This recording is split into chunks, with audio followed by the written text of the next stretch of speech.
Yo guys. Yo guys, how's it going?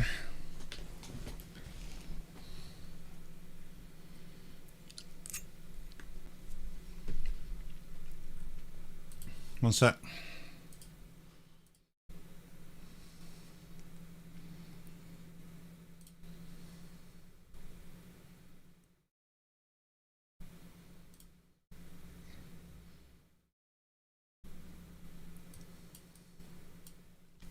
Shall we watch Raven Knight for a little bit while I eat?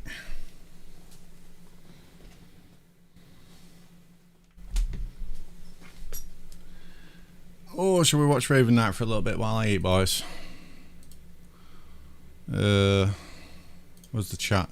There it is.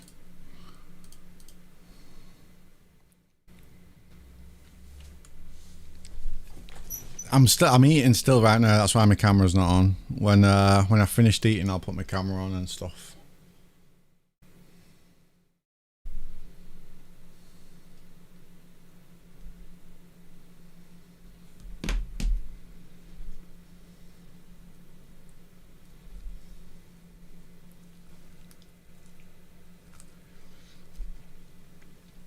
Dragon's Den.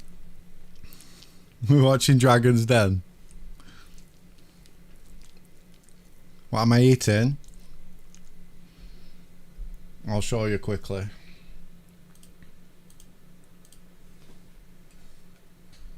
What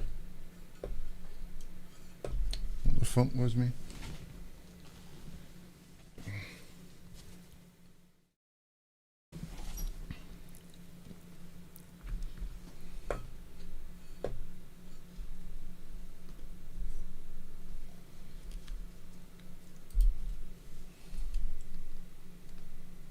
It's turkey, carrots, broccoli, potatoes. Nice, healthy stuff, man. That's what I'm eating right now. So yeah, when I've finished eating it, I'll be back. I'll turn my cam on. Ooh. But yeah, health, man, health is important. We love health. Wait, he's not even fucking. Or did. He just didn't like. Can't even hear him. And look, I'm not going to sit here and say that Verona makes all the best decisions. They've definitely done things that I don't agree with. They've definitely made some decisions that I'm like, this was a bad choice. This was not a good decision. But I don't hate them. I don't hate For Honor for every decision they make. I said that I didn't want to rape your hero. We got Virtuosa. I don't hate For Honor for it. I may not like the hero very much, but I don't hate For Honor for it. I'd love to see more maps. We haven't gotten many more maps, and I don't think we're going to get any more this year. Doesn't mean I hate For Honor for it, you know? Someone was saying he can't season food. This. Would you date a female centurion? Yeah. Who's saying that? This is. I didn't make this. I'm This is surprised from. you guys keep asking me about who I would date in the For Honor universe. I'm surprised by that. This isn't something I've made. Is this my fate? I can't date. I get meal prep delivered. Video game universe. Ugh.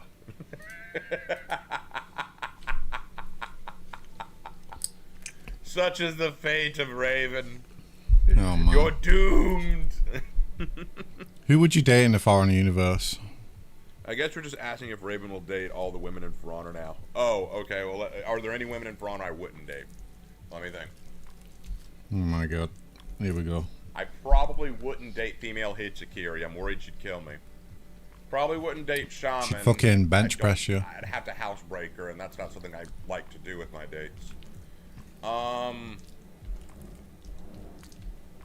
Shaman would just date you, man. Blind, and I've had enough of women trying to use me.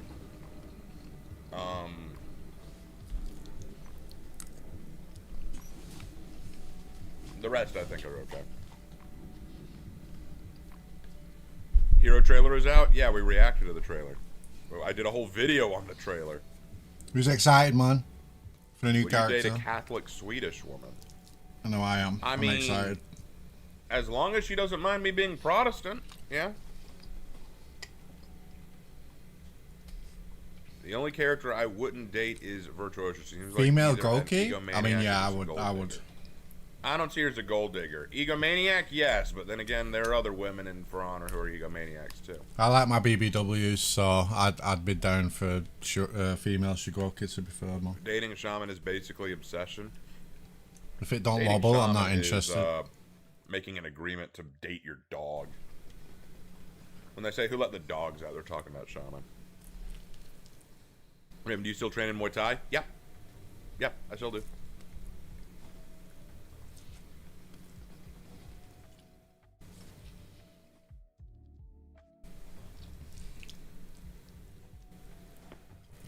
What up, female raider? It's fine. What's a Protestant? A Protestant. A Protestant. It's a denomination of Christianity. Total pounder.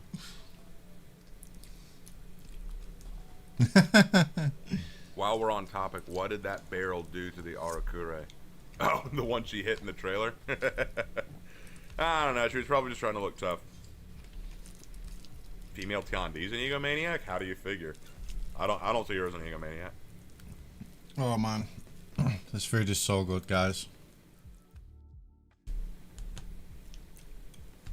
I'm so ready for this warrior then. It's gonna be so fun. That's true. I'm glad that we're got a samurai. Would you date a female Highlander? Abso-fucking-lutely. Absolutely. I would 100%. I would fold for a female Highlander. I would fold for a female Highlander. I mean, come on. Okay. Beautiful woman. Long, curly red hair. Freckles all over. Bright blue eyes. The dance starts in 25 minutes, mate. Well, 22 minutes if you want to be specific. Barrel voted for the Tekakaki. I like that.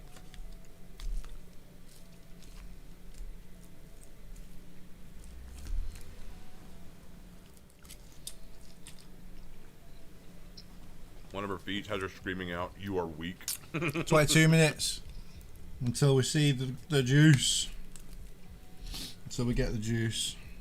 I've nearly finished my food. I won't be long. We're very happy to have the gender lock heroes be unlocked. I would too. I want a female Aramusha. Give me a female Highlander first. Female Highlander first. Morning, Raven. How are you doing today? I'm tired, bro. I'm still waking up. Slow process. Imagine a male. You know what I don't peacekeeper. understand? Nah.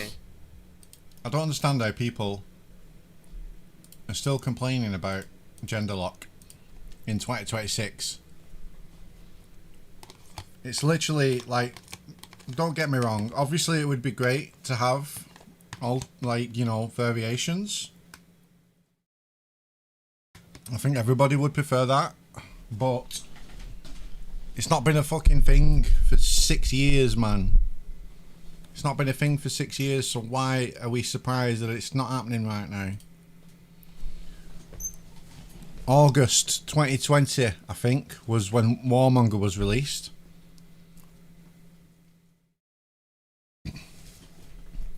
It's been 6 years, man. Why are you still fucking going on about it? We've had alternate male and female. That's been the fucking deal, man, for years and years. That's just how it's been.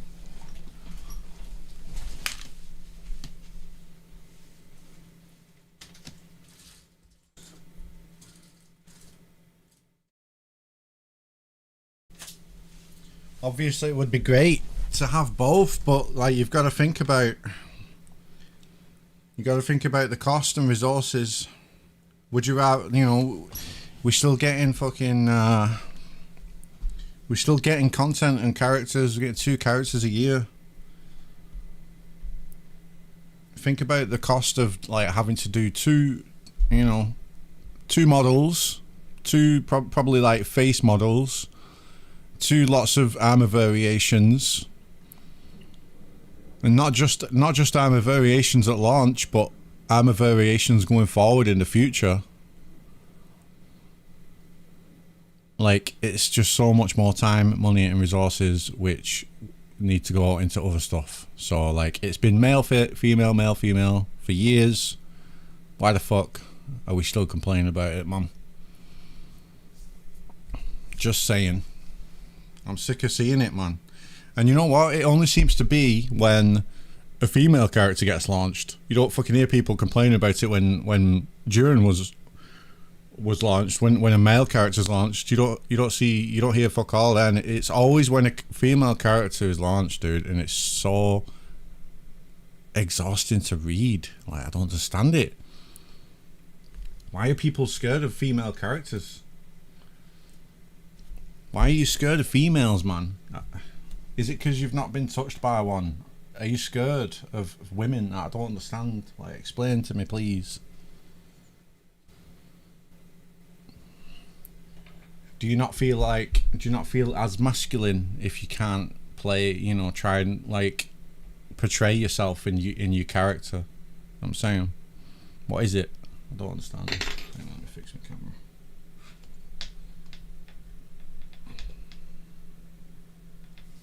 We good? Is this good? Is this a good angle? It's alright, I think. We're good now.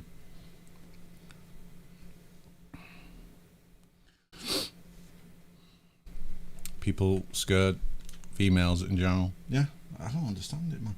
It's fucking weird, bro. It's weird. It's weird. Like, get over it. Exactly. It's been years, man. Like, just fucking accept what it is now. We get alternate characters, man. It's about time we just fucking accepted that.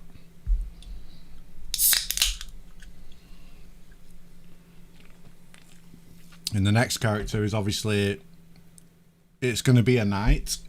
We've already seen that it's going to be a knight character on the roadmap. We don't know if it's male or female, but we can presume that it's male because that's the, you know, the alternate thing that they've been doing. So if you really don't want to play a character just because it's female, then you can fucking wait for the knight character then, can't you?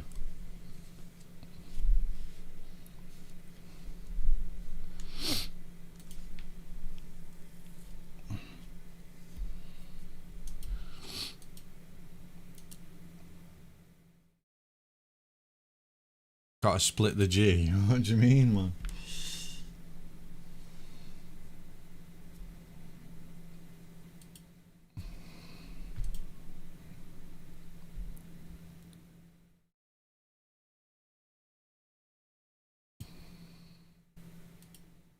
I'm not alienating my fan base because people who, like, say weird shit about, you know, like, female characters aren't part of my fan base,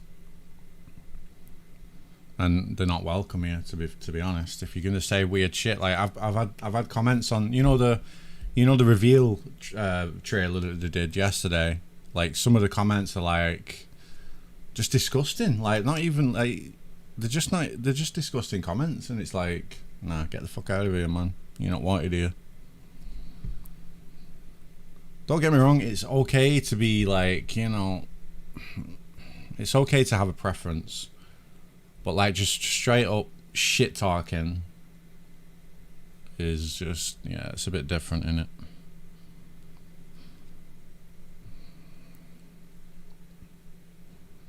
Saying like hitting a shit is not acceptable, is it?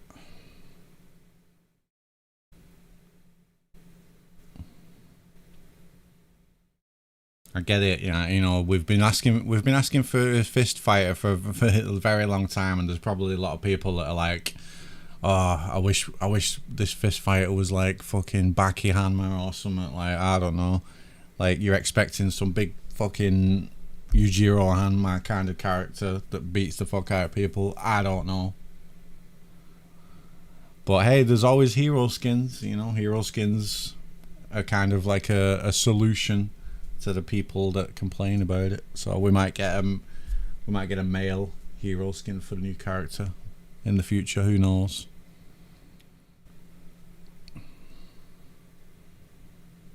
And I also see a lot of people complaining about the hair as well in the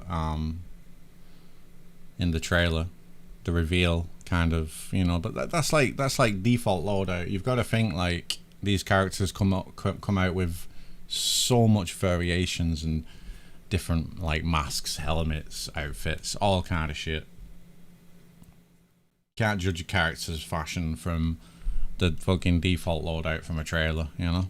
You'll see. I mean, we'll see more today, so hopefully today will change a lot of people's minds about it when you actually see what she's got and how she plays and all that stuff.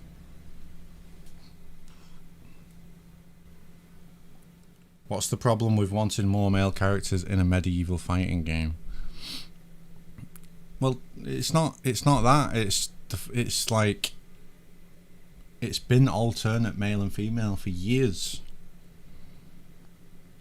We've just had Durin, who is a male character, and now it is time for a female character.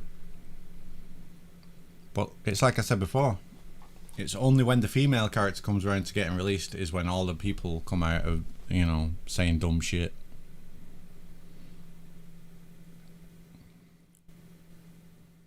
That's when the gender lock becomes a problem. When it is time for a female character. Like, just shut up and play the game. If you don't want to play the fucking character, don't play it.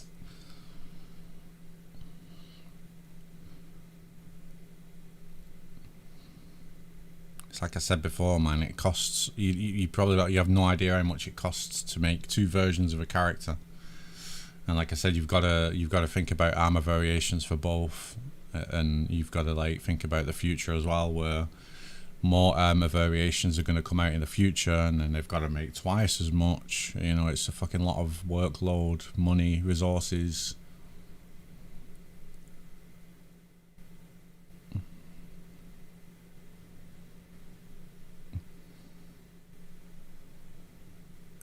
Did Virtuosa get hate when she dropped? Probably, yeah. I mean, I'm guessing, yeah. I can't remember off the top of my head, but it is every single time a female character gets fucking launched, people complain about gender lock.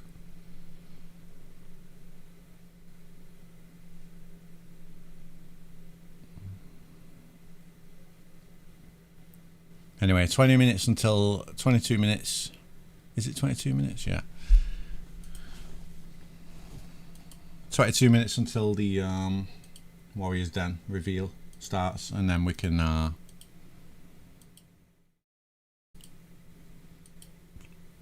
see all the juice. We can see all of her moveset, fashion, everything.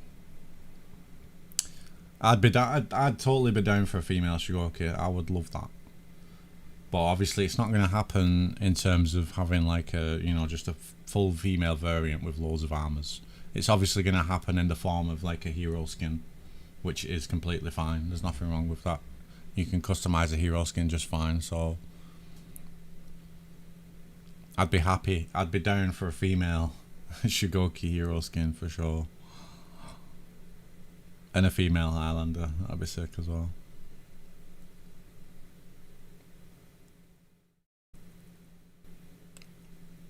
How long do you think until For Honor dies? Never, man. For Honor's never gonna die, bro.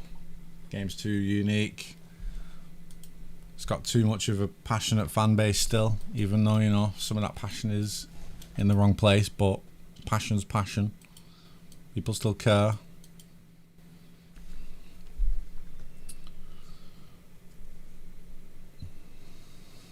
The sit execution with, oh my god. What kind of moveset do we think she's going to have? Super light, reliant? Yeah, I reckon she's going to be quick, obviously.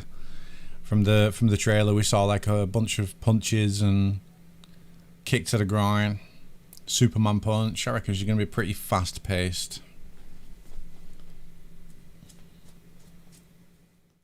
Look forward to seeing the moveset, the actual full moveset today. Yeah, should be good.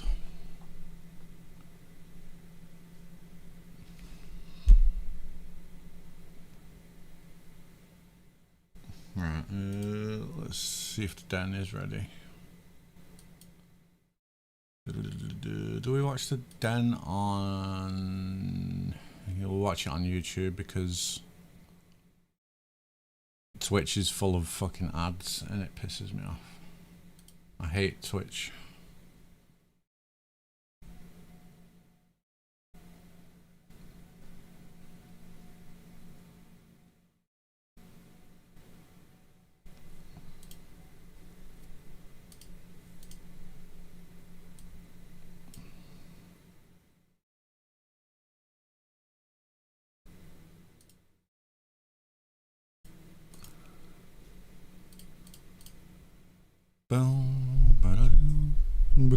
You should start doing community reaction videos.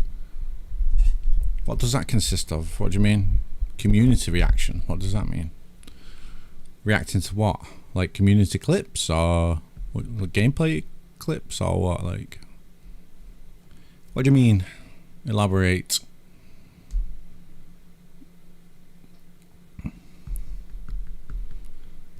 Yeah, I don't know how it got leaked, but no idea. The leaks aren't as bad as they used to be though. They used to be really bad. They have kind of cracked down on them, but yeah, I don't know. Somehow the picture got out. What do you mean Japan again? Samurai season, mate. What are you talking about?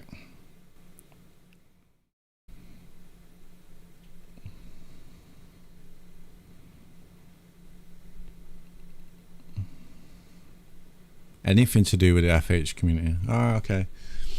You mean like For Honor rants and Reddit posts and all that kind of shit? That'd be fun, I guess.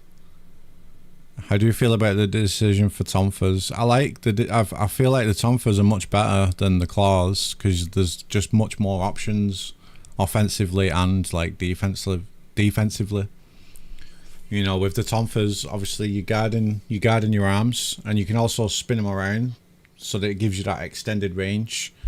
And obviously, like, you know, defensively you can block with the arms and stuff, but whereas with Claws, like, you can't really block properly with Claws, can you? Like, don't get me wrong, yeah, offensively Claws would be good, and, you know, plenty of bleed and shit, but Tonfas, I think, just gives much more variety and options for a better moveset. And it's as close as we're going to get to a fist fighter, let's be honest. Let's be honest, like, regular fists, just normal fists, is just not going to work. It's going to be boring. It won't work in the game. At least this way, it's going to work, and you get the feel of having a fist fight. Because you're actually fucking punching and kicking people, so...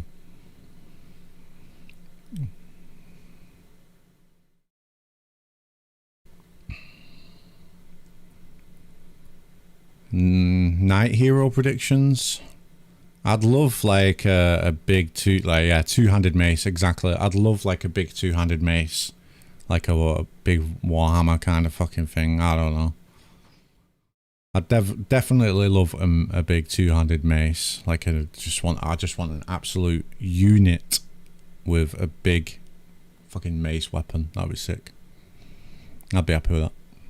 I hope it's not like a shield character. I don't want to have a shield knight.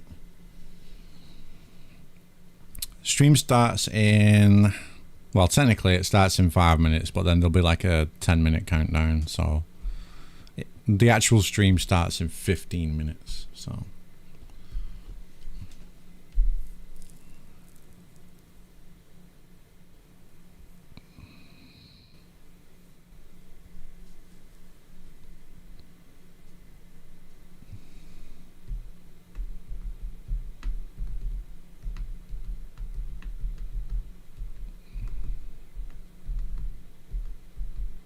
Big skull mace. Yeah, that'd be sick.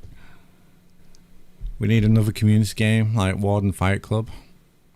I actually wanted to do a Rep 100 Warden Fight Club, but I don't know enough Rep 100 Wardens. So, yo, thank you, Mad Pup. Appreciate it. Feat predictions? Feats? I don't know. Some kind of Something to do with some fucking kicks and punches, man. I don't know. Maybe a big fucking massive roundhouse kick where it has like a big hitbox or something. I have no idea. Be interesting to see what her feats are going to be like. Yeah, the time for customizations will be interesting for sure.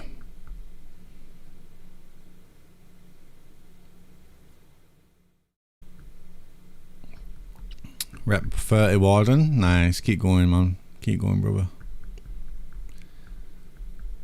There's at least 4 in the Discord. Yeah, I did message in the Discord. I know there's a few, but I don't know if there's enough for like a full fight club. I need 7. I need 7 Rep 100 Wardens. The new Kensei XE is disappointing. Yeah, it's not the best by any means. It's not. Kensei's got a lot of better ones, but I don't think it's terrible either. I think it would have been better if I would have liked it if you could have had like chop the head and the arm off in one swing. That'd been sick. Scythe Hero would be cool. Yeah, I mean it would be cool if they could do it right though. It's Scythe seems like it would be a tricky one to pull off.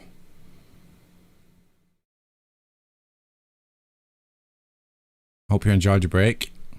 Appreciate that. Yeah, it was good. Thank you. Appreciate it, man. I would hate the duality of the comments. I would hate a Scythe character so much, and then the next line is Scythe Hero would be sick. Yo, Mr. Freeman, what's up?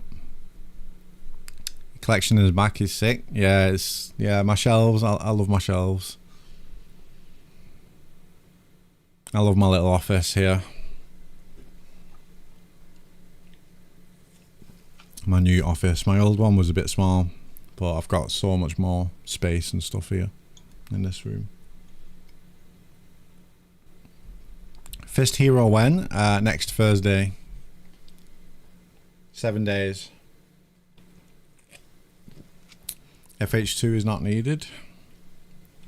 Yeah, I don't think it is either. Don't get me wrong, it would be great, but I just still feel like this game can have huge success on its own.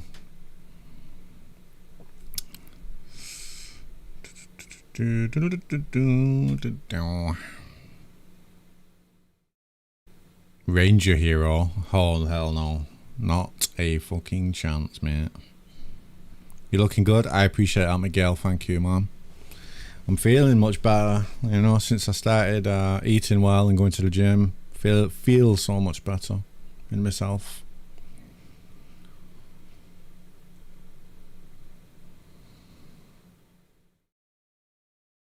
Does the execution rewind the game though? Huh? They need to bring back realistic mode. I'm sure they will at some point. 2 more minutes, yeah. This is going to start anytime soon, and then it'll be like a 10-minute countdown. So, yeah. Nearly there, man. Hero with a twin blade. Yeah, that'd be cool. That could work. That could work for sure. I'd be quite happy with twin blades actually, because I liked using twin blades in Dark Souls, Elden Ring. They can give her a Yakuza hero skin. They could do a male Yakuza hero skin for her quite easily. They could do that.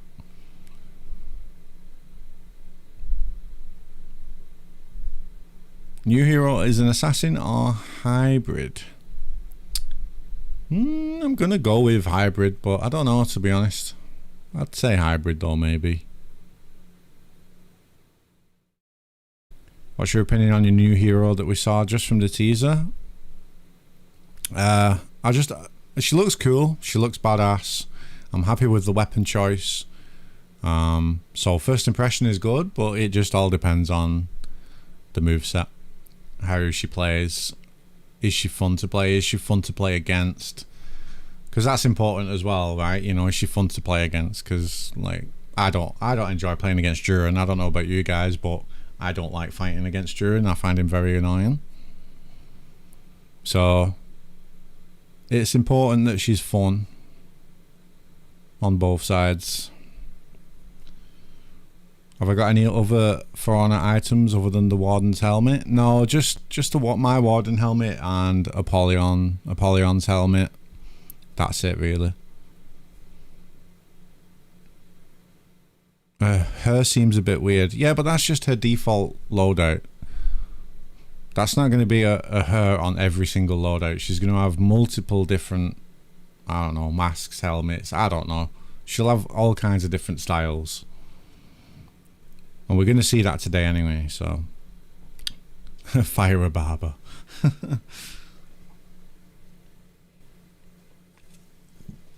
Duran is a headache to fight. Yeah, he is.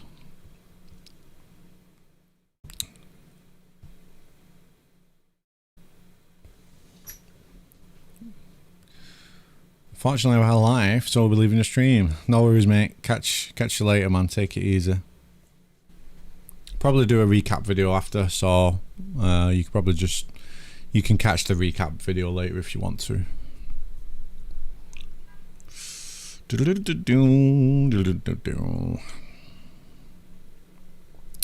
Yeah, it could be Assassin, to be fair.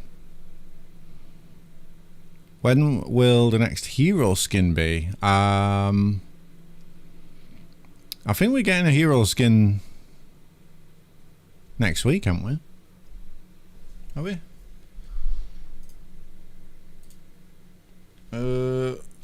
Yeah, 10 for on a roadmap.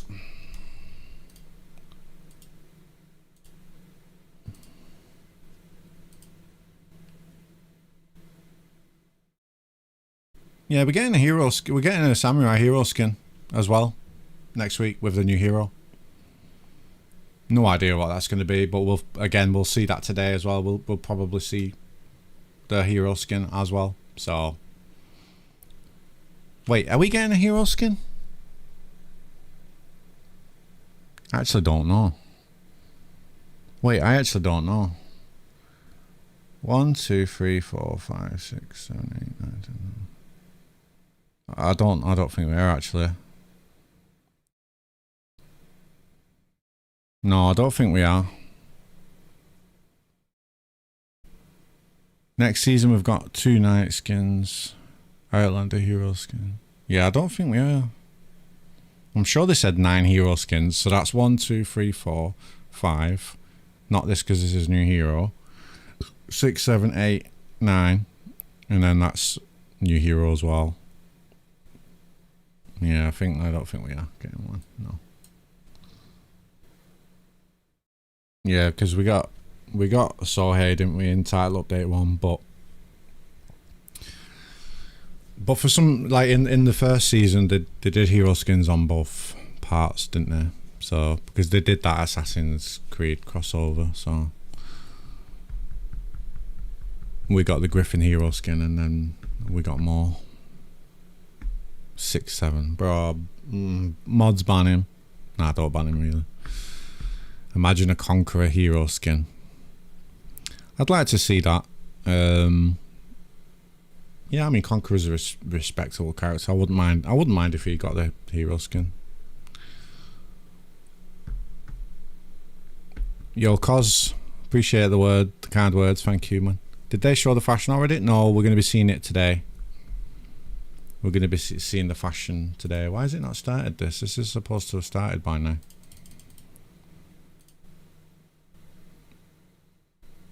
We might have to watch it on Twitch.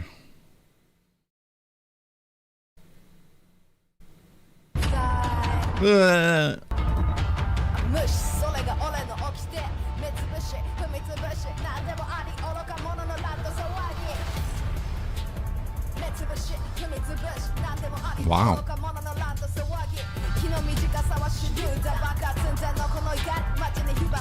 Damn, okay.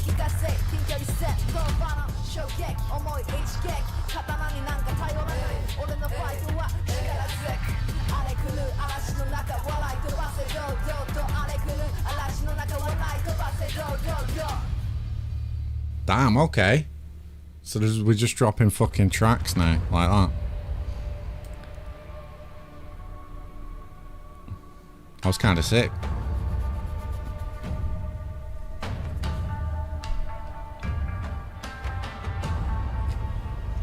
They always cook with the music though. Always cook with the music and the trailers. Always. They do not miss. Is she rapping? Yeah, I mean that might be the new hero rapping. I'm not sure. I mean she could. She does come across as like a thug.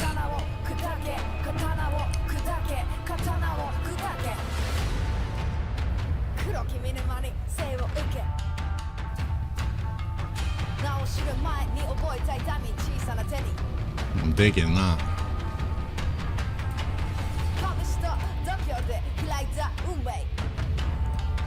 I'm digging that.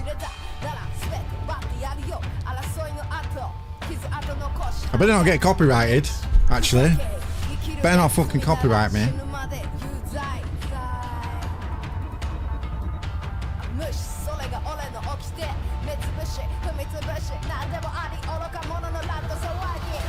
Am I gonna get copyrighted?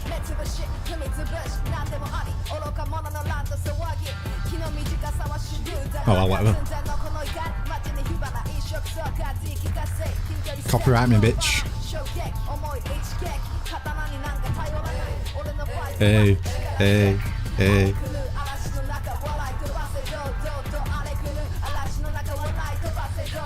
Stream starts in 3 minutes. Alright, okay. Yeah, the stream starts in 3 minutes, yeah.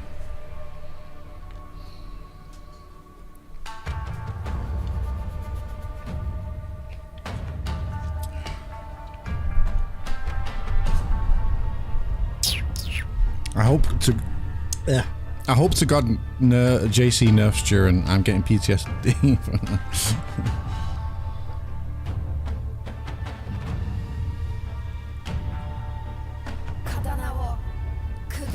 5.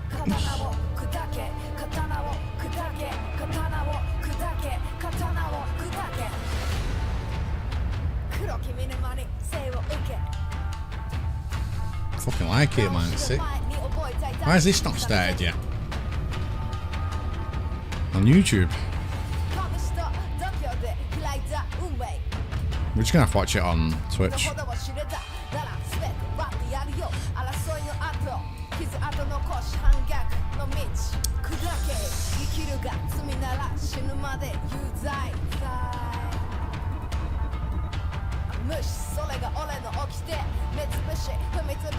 If this is a rapping, that's cool as fuck.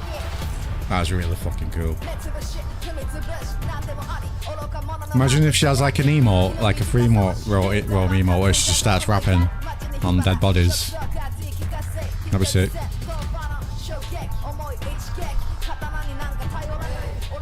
Hey, hey, hey.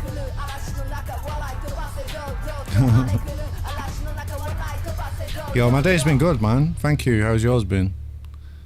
Right, stream starting in 1 minute. I'm gonna move you guys over here. Alright. Gonna move you guys off.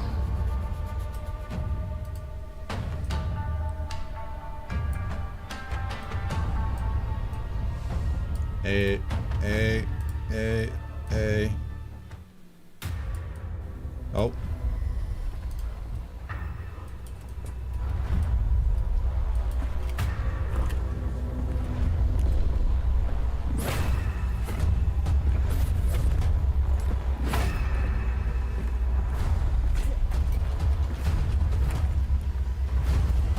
She's got attitude.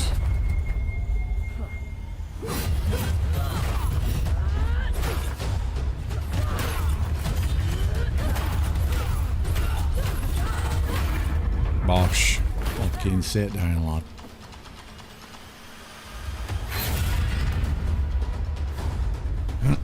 Alright, cool.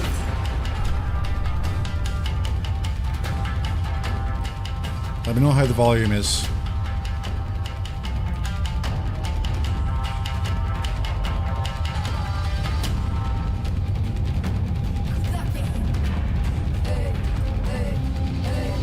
Here we're getting a remix.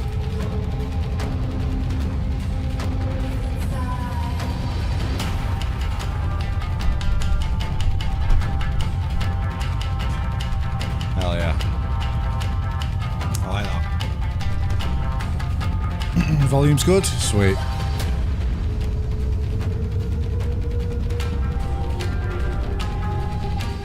What's up, Warriors? Welcome to Year 10 Season 2 title update 2.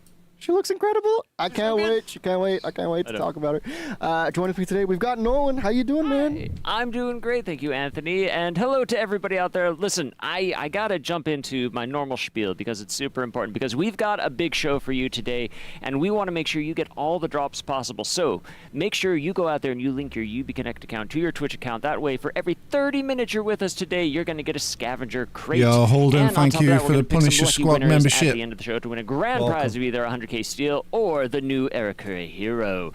So it's going to be super awesome. On top of that, we have a whole Twitch directory planned starting July 23rd through August 11th. So just watch your favorite streamers on Twitch. Watch for 1, 2 to 4 hours, and you're going to get some fabulous drops. You can read them for yourself. They were on the screen, and you can go back probably later on. On top of that, we got more free fun stuff for you all. A free week is coming up, so UBConnect on Xbox and on PlayStation from July 23rd to August 4th. You want to play For Honor for free? You want to bring in your friends who haven't been playing for a while? Bring them on, because you can play for 12 days for free. That's more than a week. For this one, I looked it up. That's how math works. It's amazing. So keep an eye out for all of that. Excited. Awesome. Why don't we take a look at a little bit of an agenda for today's show. So, of course, we'll be going over all the details for Arakure. We're going over the narrative details, some gameplay deep dives, animation deep dive. We'll look at the modeling. We'll have a throwback event that you may or may not be excited for. I'm excited for. I'm excited for it. Yeah. We've got an esports segment, which I'm also really looking forward to. I'm excited. We've got a balancing and quality of life improvement segment, and of course, community corner at the end. Amazing. Pretty stacked. Can't wait. Pretty stacked. Folks, grab your popcorn. It's going to be a long one. So stick around. We're going to head to the sweet details. But first, check out this gameplay trailer. Yeah, probably awesome. Creeper. Enjoy. Probably. Let's go. All right, check this out.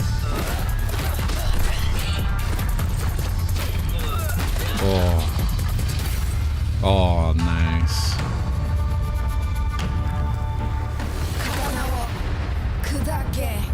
Strike meter. Like a fighting game.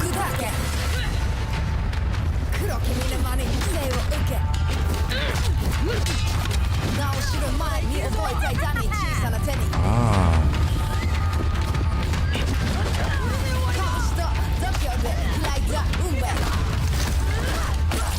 Where's the quality bad?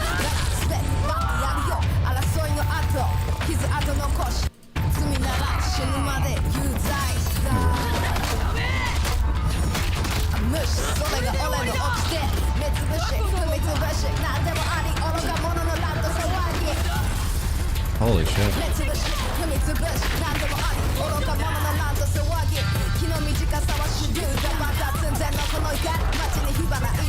Holy fuck. Holy target swap.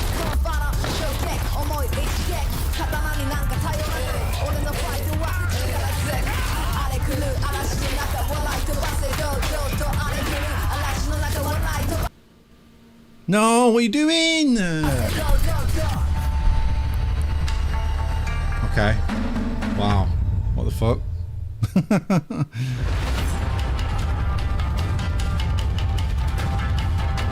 Wow, man. That was a lot to take in. So she's got like a fight meter, like it's like a fighting game, man. You build up your meter, you unlock stuff. So it looked like when you get a certain amount of hits, it said you unlock access to unblockables and dodgeables. Fucking the target swapping though, like beating the shit out of everyone. She just turns around and kicks someone in the nuts, and then what the hell, bro? That's fucking insane. Welcome back, Warriors. What an exciting time indeed. Holy shit. Arakure looks incredible. Join with me today. We've got Danny, we've got Ben. How you both doing? Pretty good. Thanks for having us. Good. And how about that music from that trailer? I think you wrote that, didn't you? I did. The English lyrics, at least, a little bit of a diss track, and thanks to our Japanese partners for doing some trans-creation with it. Every time I hear it, Oh, it's hype. I get hyped to kick some butt.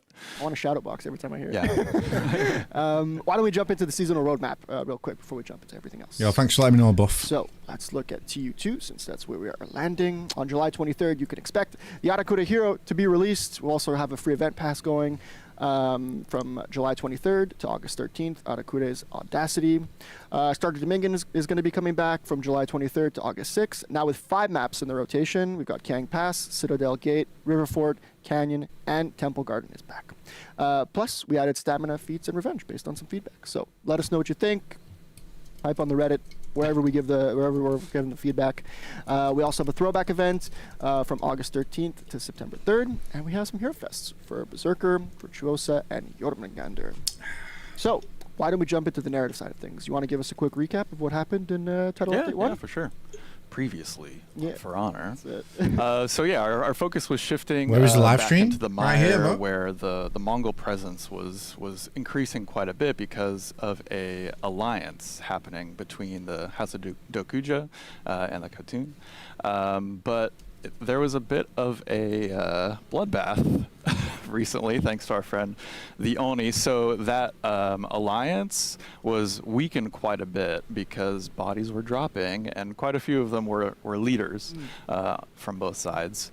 And I don't know if you can see, there's a bit of a shadow teasing that there was another uninvited guest that night watching the festivities. Would you look at that? They're going to show a full move set soon anyway in Do you want to Feats. talk a bit more about who this Yeah. uninvited guest was? So we're doing something a little different this TU. It's kind of fun, a little bit of parallel storytelling. And yeah, so at that banquet was the Arakura. The Arakura are like scrappy street fighters that thrive in the criminal underbelly of the mire. Arakura means kind of like violent, unruly, or untamed person. And they're historically inspired by Japanese sukeban from the 60s and 70s, which were these delinquent girls who organized in gangs to like smoke in the bathrooms, and they were rebelling against authority and kind of like the rigid expectations of society kick to the nose. at that time. And likewise, so our samurai are also breaking tradition. They learn to fight in the dirty back alleys and in tavern brawls. They poke your eyes, stomp your toes, spit in your face. Anything goes. Spit in your face? One of the most prominent Arakura is Gaki, who's kind of who you're Say seeing in less. the default armor set. Gaki is like a given nickname. It means kind of like little devil or brat. Hey, And she leads a gang of Arakura who live by their own rules, or at least they used to, Yo, Spit. because that alliance between the Mongols and the House of Dokuja really threatened their criminal lifestyle. You know, cleaned up the streets, the black markets dried up. Arakyo cosplay? yeah. Maybe. So maybe. it's a Gaki Do you know Cyberman. what? Yeah, I might actually. yeah, exactly. You want to talk a bit more about what's happening right now with the Arakura? Funny you should say that. I was literally, I was looking at Mohawks on so Amazon. as usual, keep an eye on the law orders. I was actually You'll looking get at some more stuff, details about Gaki's for the launch, backstory. but I can't be. I don't know if I can be asked. Broken katana that might be. Okay. And also, we're doing something really fun with the short stories this TU. So the new short story called Never Enough is available now. But it takes place at the same time as my friend Ian's short story, Seeing Red. So go back, read or reread Seeing Red, and Cross-dressing. then read Never Enough. And I hope you enjoy it.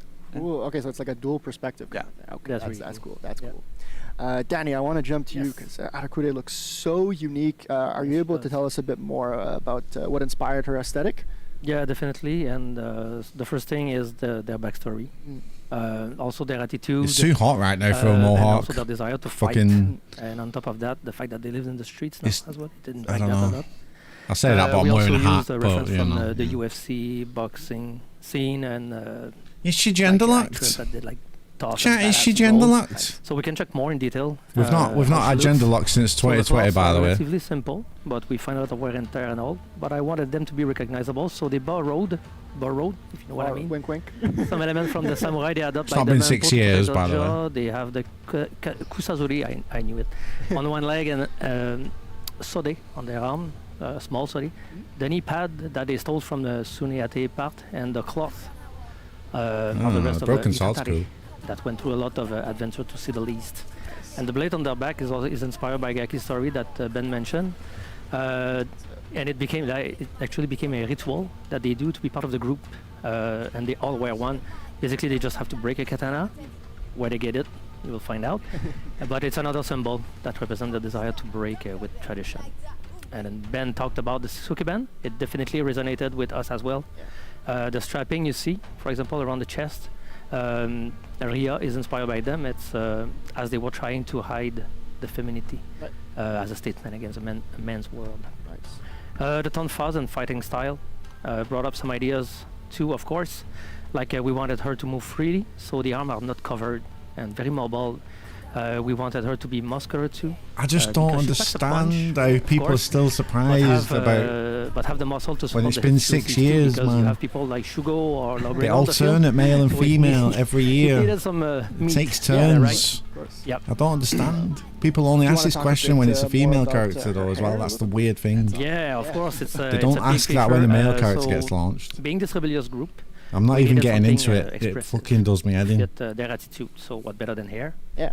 So we drew inspiration from the 70s punk in the UK, and everything they influenced. After that, they influenced so much. And then we continued from there. And that's one with Slime you, the barber. haircut. And I think it gives her a very modern touch. Yeah. Modern touch, yeah. And we even inspired ourselves from the rockabilly style that you see in Japan, that with their crazy hairstyle, which is so cool and it fits so well on her. So And she looks yeah. incredible. Yeah. And by the way, the player expression is looking awesome on this. The patterns and material all work so well together. It's really a canvas for you to express yourself. It's, Oh, yeah, we're going to see You some want to talk a bit fashion. more about the other sets, maybe? Yeah, absolutely. It works well on the set one. Like as you can see here, we left a lot of real estate, I would say, Yeah. to give player much more Ooh, choices, and it fits so well the yeah. personality of the Arakure that we couldn't like. Bro, what is the Elvis fit? What the hell? Pretty much have a little bit more What of the in same, the but we brought up is some that? fashion style a little bit more different this time, like the wing-shaped shoulder cloth inspired by the Holy Katagino, fucking Elvis that are Presley. usually used more on traditional cloth. The small cape in the back is mostly just for movement and purely aesthetic, and it looks great, but it's, again, more real estate for you guys to have fun Nice. customizing her. Have fun. Yeah, it's I guess Awesome. worse. What you talk? Well, folks, Nah, they'll show us Arakure will be more. available for purchase. There's got to be more, Next honestly. week, July 23rd, for $9.99. It'll also be available for $15 2 weeks after the release. So be on the lookout for that. I want to talk a little That's bit about the funny free now. event pass coming. So as we mentioned earlier, starting July 23rd and running until August 13th, the free event pass Arakure's Audacity will allow players to loot some awesome looking weapons. So why don't we get a little sneak peek at that? Ooh, these are cool. Oh, fuck I me. like this. Okay. Awesome. They're bright. Thank you both for coming on the den and Thanks for you, Anthony. breaking all that down. Johnny Folks, stick around. We're Bravo. going to be doing a gameplay deep dive with some familiar faces in the next segment. But first, we're Oh, going to take a Johnny look at all the fucking lootable weapons for the Bravo, free event man. pass. So, we'll see you soon. Nice. Bye-bye. That's funny. I bet you can make it blonde as well. That's funny as fuck, that.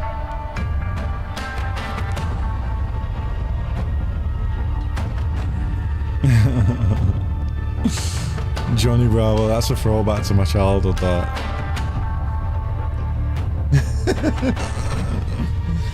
That's fucking funny.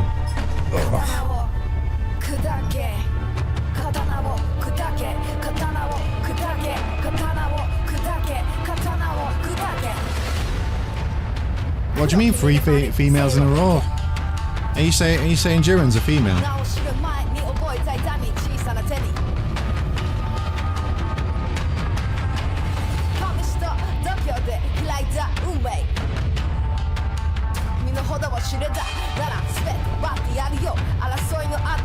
傷跡残し反逆の道砕け生きるが罪なら死ぬまで有罪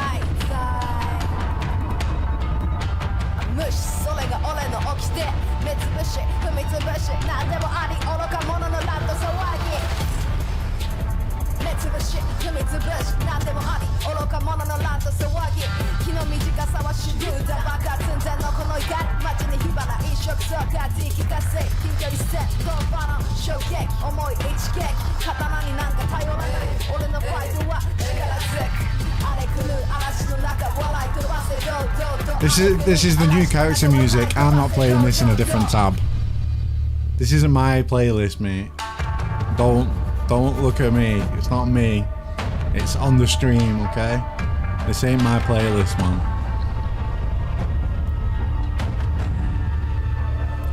It goes hard. I like it. Don't get me wrong. It's fucking sick. I like it. But yeah, it's not mine.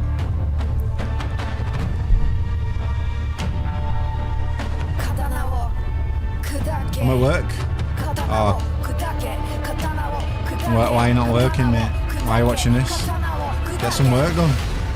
Get back to work, son. I'm not paying you to watch Warriors Den.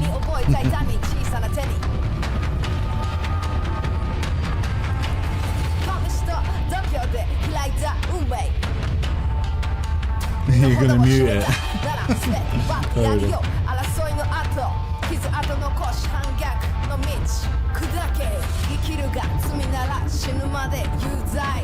Yeah, Dodge, same. I can't wait to unleash her in matchmaking. Cannot wait, man. Gameplay deep dive, here we go.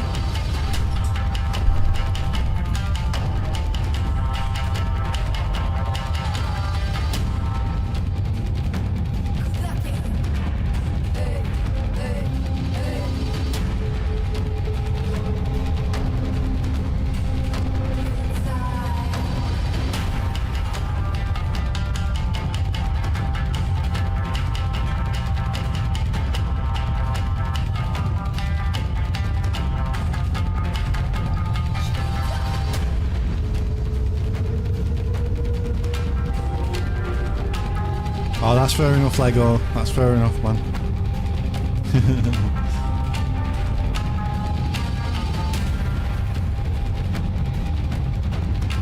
I'm not muting it. You can mute the stream until the gameplay starts. Welcome back, Warriors! We are so excited to dive into the gameplay segment for Erikure, our latest samurai hero. And who better to help me out than these two absolute legends. JC, welcome back to the show. How are you? I'm welcome pretty good. It's it's been interesting looking at chat in the back there. Yeah. Can't wait to show off this hero. It's going to be super awesome. Absolutely, yes. I mean, they called, you are here, so... Yeah. I mean, you know, whenever I get summoned, that's how I have to show up. I know I have to show up. It's like a bat signal, you know, like and then I just like, JC, and I come running. The JC signal, I like it. All right, amazing. And on top of that, we also have Costa. Costa joining us back on the couch. How are you doing? I'm doing good. I'm really excited to show Erikure to the world, so... Nice. Yeah. Well, now's your chance. Now is my chance. So I mean, this is that moment. We're introducing the hero to the world, Costa's as the you goat, said. by the way. So what can you tell us about this hero? Well, she is an Insane assassin, designer, dual-wielding so good. tonfas. Do you want to talk about how we chose tonfas? Yeah, so a little while ago, because we kind of decide on what weapons we're going to do, you know, quite in advance. But I was, Vanessa and I specifically, but we were talking about a bunch of different people. We're looking at, okay, how can we make a kind of like fist-based hero, right? We've been getting a lot of requests from players to go, I want to have somebody that punches people, that does that kind of stuff. And the issue that we have normally is that every single punch in the game right now is a bash. And no matter what we kind of pick, like there was like Cestus and like a bunch of different kind of weapons. See you later, Chaz. It always looks like you're punching straight up, and it always ends up looking like a bash. So that's I would love one of those one, hoodies. that it's like, yeah, it's kind of cool, but it kind of feels odd, and then it gets parry, like you parry a punch. It's a bit strange. There's also a range problem, right? Because normally in For Honor, you're often, not necessarily always, but you're often outnumbered. You're in a duel, there's people around you. You want to be able to hit them on the side. But if I'm punching, like realistically, if I want to hit somebody that's there, it's super hard because I have to do these super weird, long, like stretchy punches that have no power behind them. So because normally to have power, you have to crank your elbows a little bit more to be able to hit. So that didn't make any sense either. And we're starting to look at different weapons, what we could do. And when we landed on Tonfas, we're like, you know what, this could probably work, right? Because you can hold it, and I'm sure that's what a lot of people kind of realized when we revealed it, is you punch with them. Mm-hmm. But there's a lot of different ways to hold a Tonfa because you can kind of spin them, and you can actually, we fixed the range issue by being able to spin them and hit people outside. You can move them, you can use them as a hammer, you can use them for a lot of different things. You can use them to block as well. Traditionally, you're using them to block, so you get like that edge here to block. So you can do so much with Tonfas. And it also fulfilled that kind of boxer, kind of brawler strategy, like, fantasy. Mm-hmm. So it just made total sense there. Nice. Yeah, totally. Should we go into gameplay? Yeah. Yeah, all right. So before we start with that, here's the juice, man. I'll just say that we tried to keep the pattern that light attacks are going to use the short end. We of all the love Tonfa. JC. So punches, jabs. There will be no JC slander. Trajectories aren't wide. And then for our heavy attacks, they have a wider trajectory because, like you said, she actually spins them out like that. Don't want to hit you guys, but yeah, just to start off like that. That's how it kind of works. So let's get into the gameplay here. All right. So here she is. She right. Here we go. Really mean. Yeah. She's got some cool emotes too. Yeah. Scratching the back with it. That's the way you use the other use for the Tonfa. For sure. So let's get into it. She has light attack, right? Yeah. And you see the punching that you were talking about? Yeah, exactly. Short end. Yep. She has a heavy attack.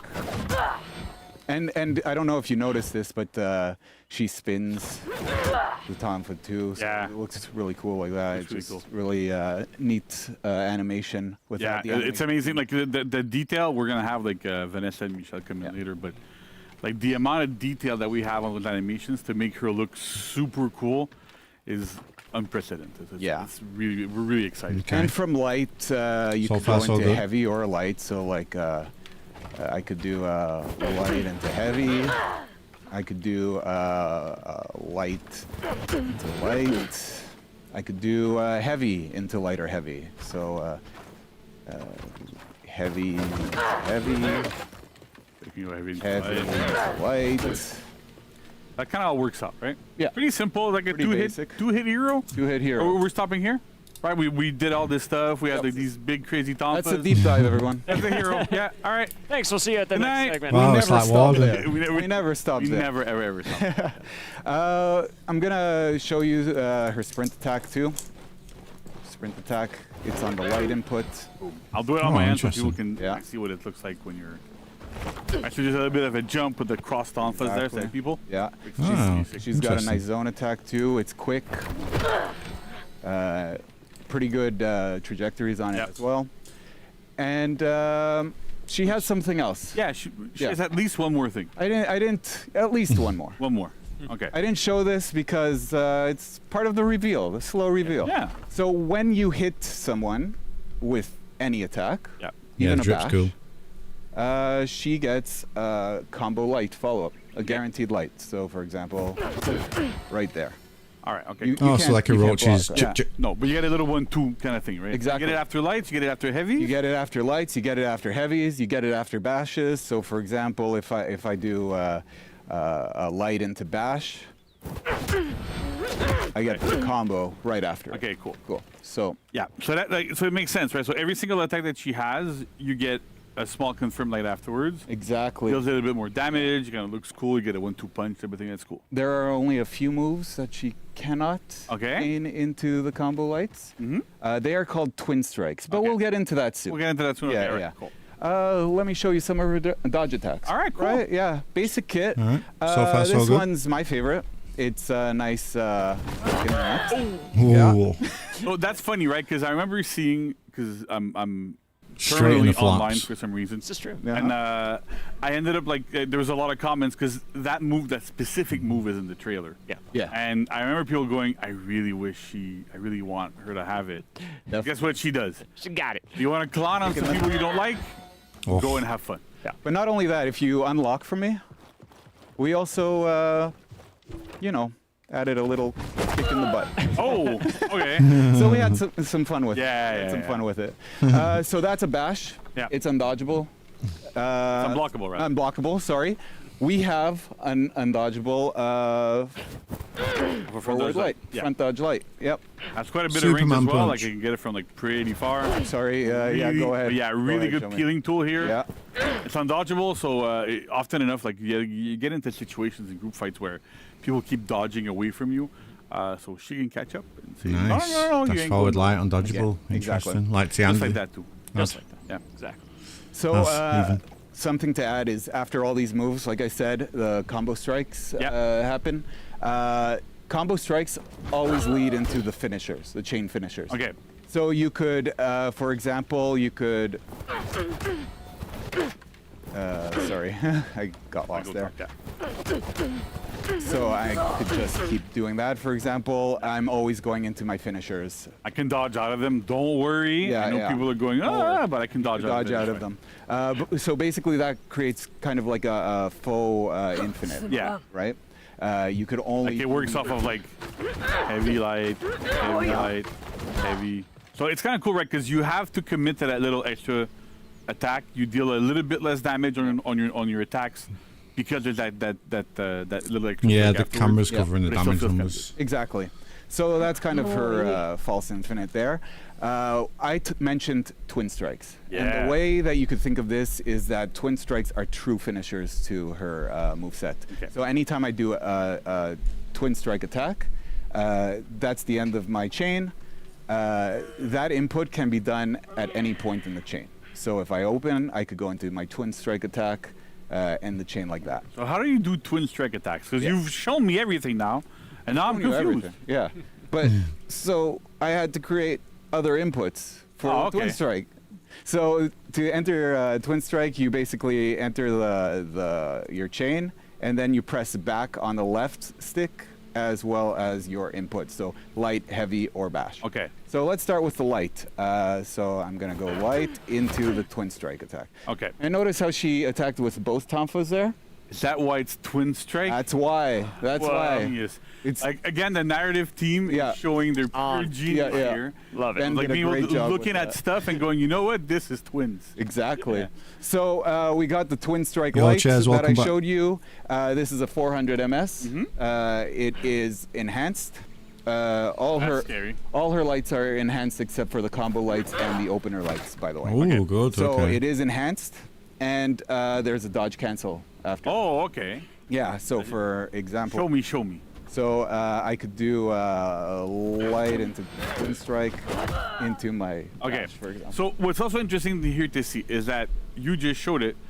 You don't have to do your little combo guaranteed light to go into twin strike. You can go into twin strike from literally anything. right Exactly. now. So that is pretty cool that you can go, you know what, like I'm gonna do light, twin strike, or I can do that's light, fast. twin strike. Right? Exactly. So there's Quick. a lot of freedom and a lot of flow in how you want to spend your stamina, how you want to do damage. That's kind of interesting. Yep. Twin strike heavy. Okay. Same input idea. You go into it from a chain. So I'll do a light into twin strike heavy. And it's Undodgeable? undodgeable. I saw blue. Yep. Undodgeable. Somebody's bingo card just like popped up. Yeah. Definitely. So pretty standard. Yeah. Multi-directional as well. I did it in the same direction, you can but choose, yeah, right. you could choose direction. Let's try again, both tonfas. And I like to, what's interesting here too is that you can see it's one of those attacks that changes the hand position and how you manipulate the tonfas, right? She moves them stage around to one, grab man. them a bit like lower to hit on somebody's like head, a which is kind of hammer. cool. Yep. It's one of so those that depletes like, when you're little tiny inactive. ways that the animation team is able to kind of like play with those weapons and make them feel a lot more realistic and make it feel way cooler too. For sure. And then finally, let's look at the bash. Yeah, right. There's probably a bash there. Yeah, the bash. Another is- bingo card thing. Yeah. All right. Cool. The bash is a pinning move. Okay. I'll show it to you. Oh, another bingo. Oh, Same man. input. Cheers, Same input. You're gonna enter it through chains. So and I'm gonna do back bash. Uh-oh. I got hit real hard there. So what happens is I kick sand in your face because she's a dirty fighter. Yeah, right. She kicks sand in your face, and then from there I could input lights to continue pummeling. Okay. So it's kind of like she's like no honor for honor. Exactly. Right? Boom, boom, boom, boom. Yeah. Bam. Oh, my And God. and the move is even called dirty trick. Yeah, It's so there you throwing go, right? sand in people's eyes. That's a Pretty pretty dirty. dirty trick. Yeah. So Bum, bum, bum. I could Right. also choose to Oh, throw. you can throw? That's pretty cool, right? At any point At except any for point the last except for that one. So basically, you Exactly. can go, hey, I want to go 1, 2, throw. I can go up to 4, but you can't throw after the last one. Exactly. All right. Well, the last So one the fifth is one. the commit full move. I've committed to the damage on the last Okay. hit. I can't do anything after Yeah, that. so the damage is really, really low on the initial hits, but the last one is where most of, like, the majority of the damage comes from. So that's Because of pretty the cool. wall You splat You get throw. to choose what you want to do because you can still wall splat out of throw. Exactly. So off the throw, you could wall splat, land a heavy, potentially lead to more damage that way than just finishing. Yeah. So you can get 4 All right, hits, that's cool. throw onto Yeah. the wall, So, and get a heavy. Well, the one thing we haven't shown yet before we move on to Yeah. the another one more thing, because there's always one more. There's always one more. It's pretty just cool, side man. dodge lights as well, right? We haven't Right, really show yes, them. side dodge lights. They also go into. You Yep. can combo them as well. Exactly. Use side dodge light, pummel, and hit people. Hey, I'm gonna kill you. So yeah, so it works really well. So there's that. But then there's something else that we've seen in the trailer. Yeah. And I've seen on chat before, because sitting in the back, you know, I like to chat 'cause people were wondering. 'cause that's how I know how to get summoned, right? Sure. But people are wondering, like, it says strike meter. Yeah.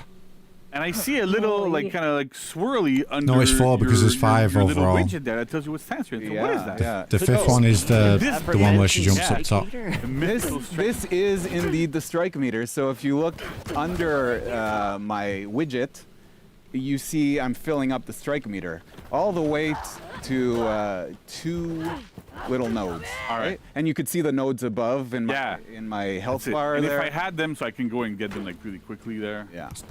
It's definitely 5 hits. Yeah, see, 1, 2, 3, 4, 5. Yeah. So you got the first one 1, there. 2, 3, 4, 5. And the second There you go. there. All right. Yeah. So basically, this is a new mechanic. Yeah. This makes Arakure really unique. What happens is this strike meter has threshold levels, the 2 dots that you see. It has 3 levels. Okay. The first one is called idle.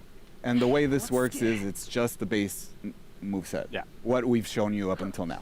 There's still some more surprises there, but up until now, that's exactly Yeah, what you right. get. So you get those 400 MS lights, you get the undodgeable heavy, and you get that kick sand, dirty trick, and punch, punch, punch, punch. Yeah. And you go. All right, okay, cool. I don't know if you noticed too, the strike meter also depletes. Decays, decays after time, right? So See you, after you Chris. don't do an attack for 10 seconds, it starts to okay, deplete. let's go down on the map. You could also pause the depletion by getting blocked or blocking and hitting minions. Okay, so basically you want to be super aggressive because it progresses that strike, that mythical strike. Exactly. She's a very aggressive But hero. what does it give you? Because I mean, yeah, it's cool. It has a meter. Yeah, cool. I can, see my combo. Yeah, I only what does it talked give you? about the idle level. Right, So idle, yeah. The next level is called onslaught. Oh, that sounds like. And what happens with onslaught is, let me get to onslaught here, is her twin strike attacks, remember the 2 hits there?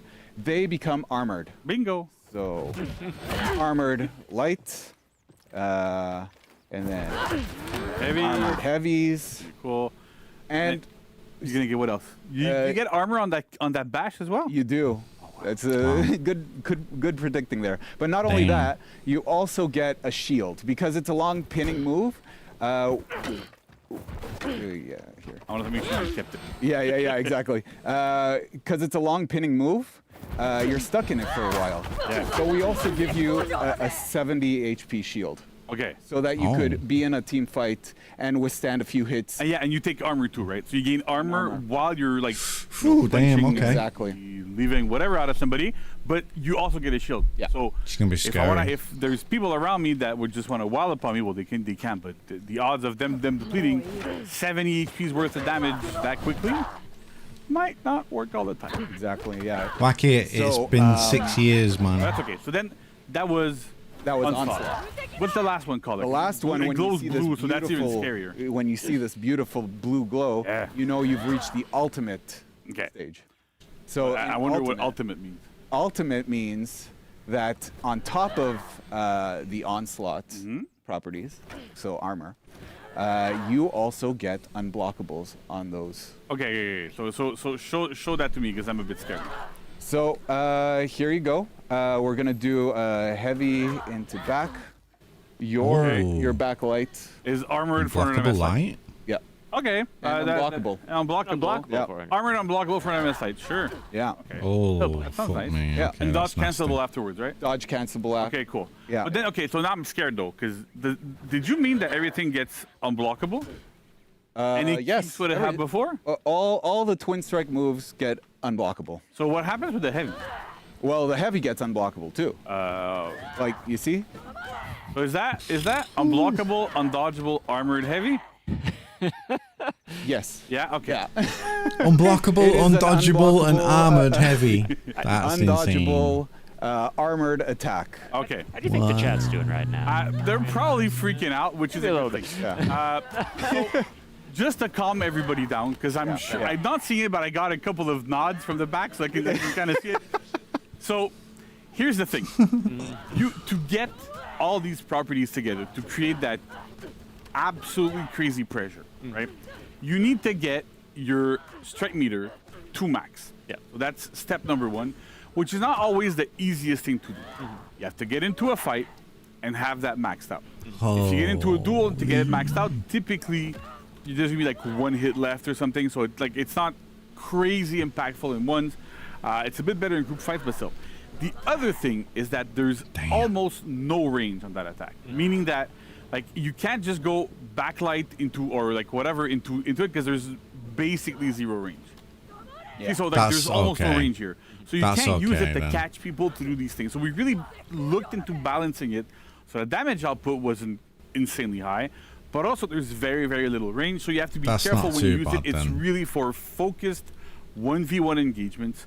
That's where we want it to go. So yes, it's super scary on paper and it'll give you good stuff. What I can tell you is that there's a lot That's of moments fair. where you're actually better off doing the backlight, the dirty trick light, or not the I forget what you call them because Yeah.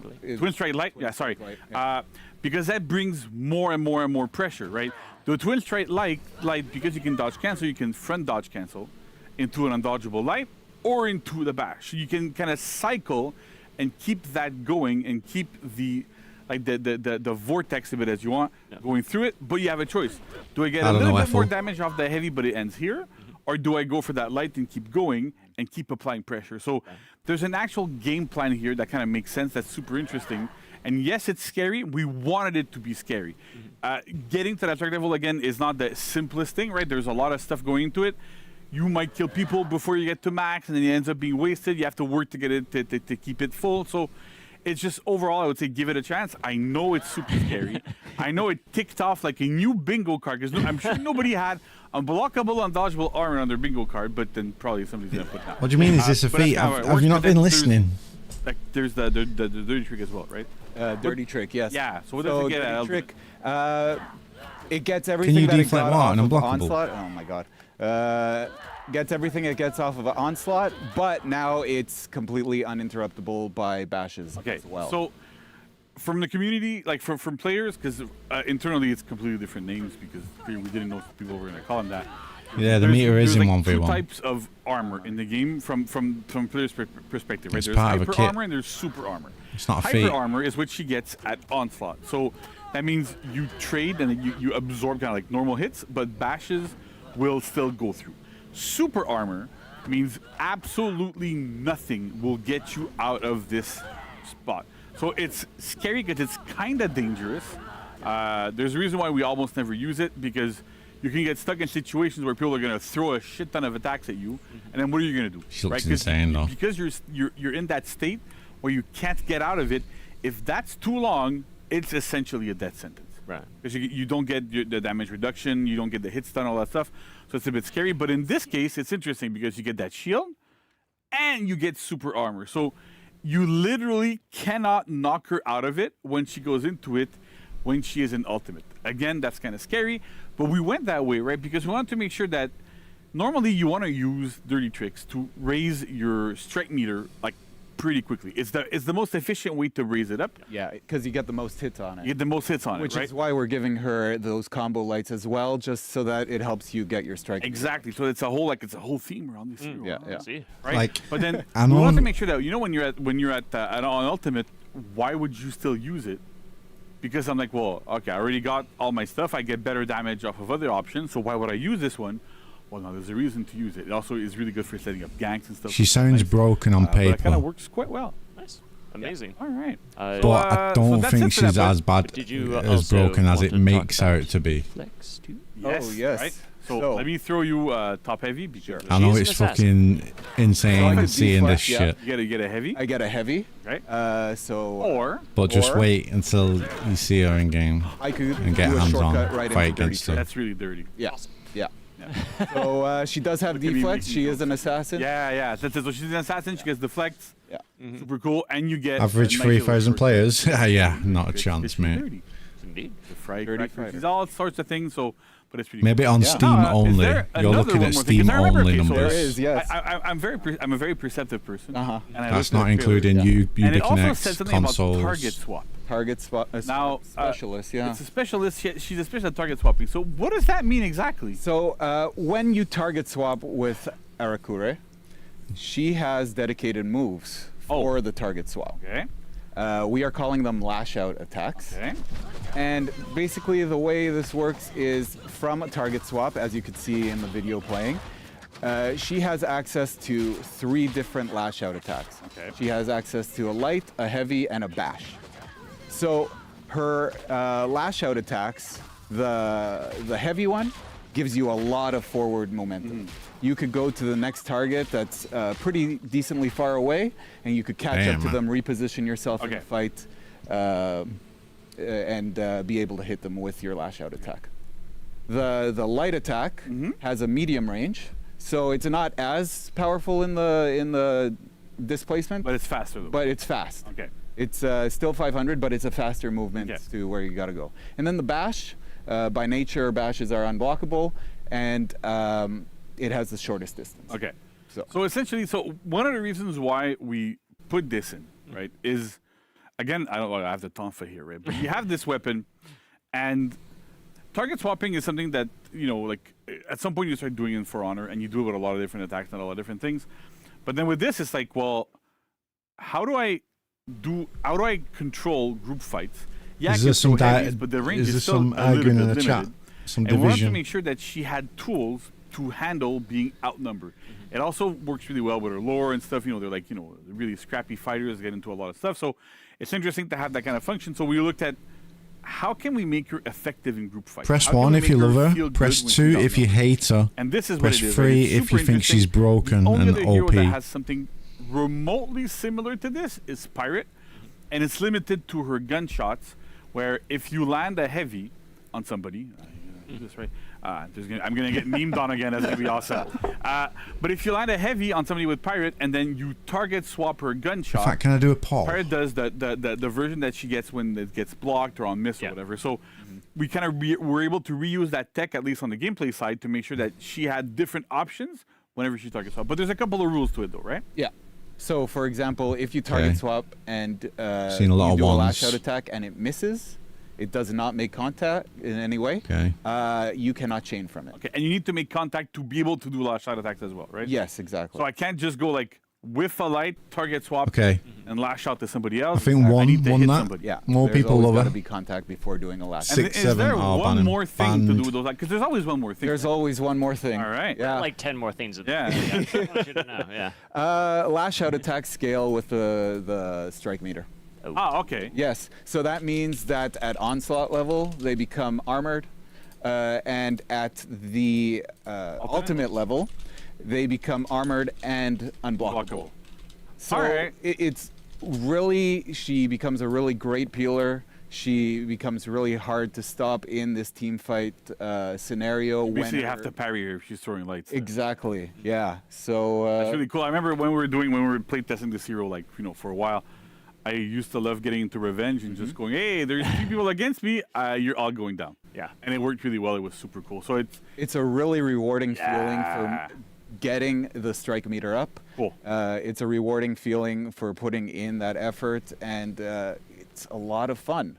Target swapping isn't the most easiest mechanic, but this is a great hero to learn it on. It's a great hero to practice it on, and up the For Honor gameplay. Yeah, exactly. Cool. Yeah. So I think So that's it for fight kit, right? But she has feats too? Yeah. All right. All the feats. Okay, let's see the roll feats. the video. So her that first was feat only is the fight called kit, Against man. the World. Basically, when Pretty you do insane. a lash out attack, you get an attack boost bonus of 10% for 5 seconds. If Is you that do damage another boost? lash out attack within that 5 seconds, that duration will reset, so you can keep it going. And Damn, if you okay. don't reset it, then the cooldown is 10 seconds Okay. for it. All right. That's cool. So then there's a second feat, right? Yep, second feat. Insolent Shout. This is an AoE attack debuff on your enemies. Sounds simple enough. There's an extra level to it. Day 1 during slimes. This scales with the strike meter as well. okay. So at the idle level, it will give a 10% debuff on the enemies. At the onslaught level, it will give 20% debuff. And at the ultimate level, it will give 30% debuff. Oh, okay. So you want to keep up. You want to pop it when your ultimate reset. Yep, that's the biggest bang for your maxing buck. for it. Yeah. And it has a 2-minute cooldown. 70%, that's a lot, man. Her That's a feat lot of 3, love. because there's That's a a third lot of feat, love. called Walk It Off. This is basically a self-heal for Arakure. And again, this also scales off of the strike meter. So at idle, 15 HP. At onslaught, it's 30 HP. And at ultimate, it's 45 HP. But it doesn't just heal. No, it doesn't. What else does it do? At every level, it also cleanses. Okay, but Yeah, to be are you fair, I talking ended it a just, bit hey, quick. I should have get left rid it of up. but bleed and fine. fire. It does do that, but all negative effects. Oh, okay. Yeah. Okay. All It's negative. kind of like what Centurions do tier 4. You Exactly. get a bit of that cleanse only on yourself. Though, but Exactly. still, okay. Yeah. On yourself, it's a single target. But Yo, it cheers, must have Yodi. a pretty big Appreciate that. cooldown. yes, we gave it a 3-minute cooldown. Okay, so you can't just constantly just go, hey, I'm getting rid of corruption. Yeah. Yeah, okay. You really have to choose. Am I doing this for the heal? Am I doing this to Cleanse. And okay, all right. It's you line up things, yeah. Yeah. Cool. Works Yeah. on corruption Yeah. as well as Max. And as I also just mentioned, thank you, Max. And finally, she has a feat 4. Yeah. This one is called Gang of Outcasts. And what this does is it maxes out Arakure's strike meter. For 20 seconds, there is no decay on the strike meter. But that's not all it does. It's an AoE effect that buffs your allies as well.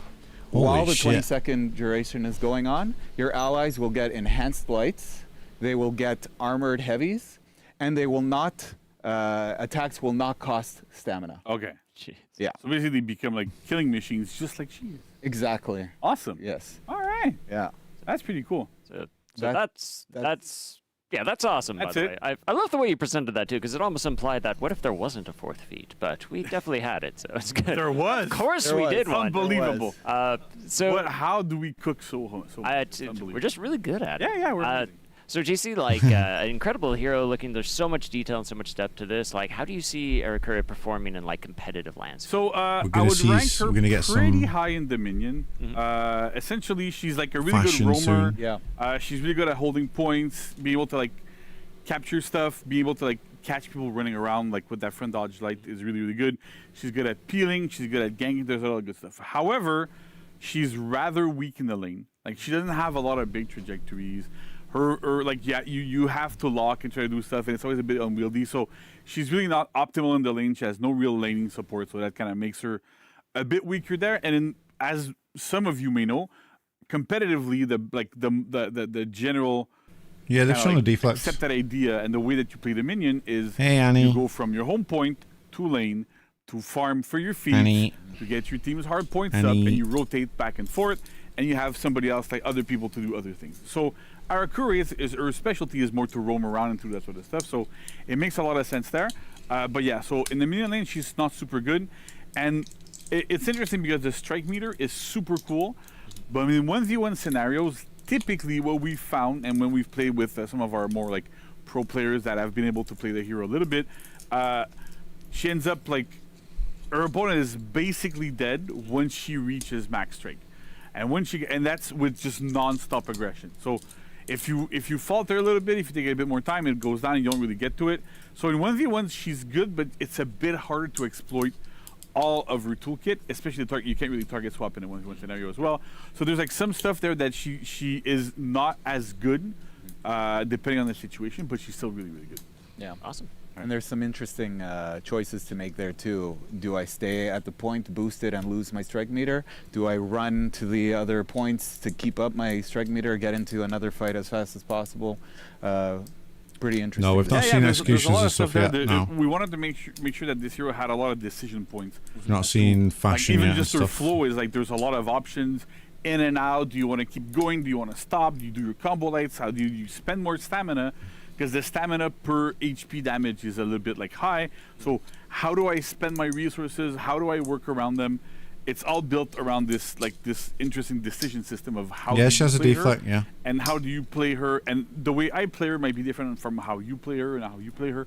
So it's kind of it's really interesting to have that kind of depth into a hero that her moveset is not the most complex one, but there's a lot of like moment to moment little decisions. That Yeah, she's not a minion clearer. Awesome. No, definitely not. And were there any challenges, anything you want to touch on like throughout the development? Yeah, so I mean, like the strike meter is like brand new, obviously, right? Yo, Powder, it's not the appreciate you, easiest man. thing to get working in our UI, making sure it looks good, making sure it's readable.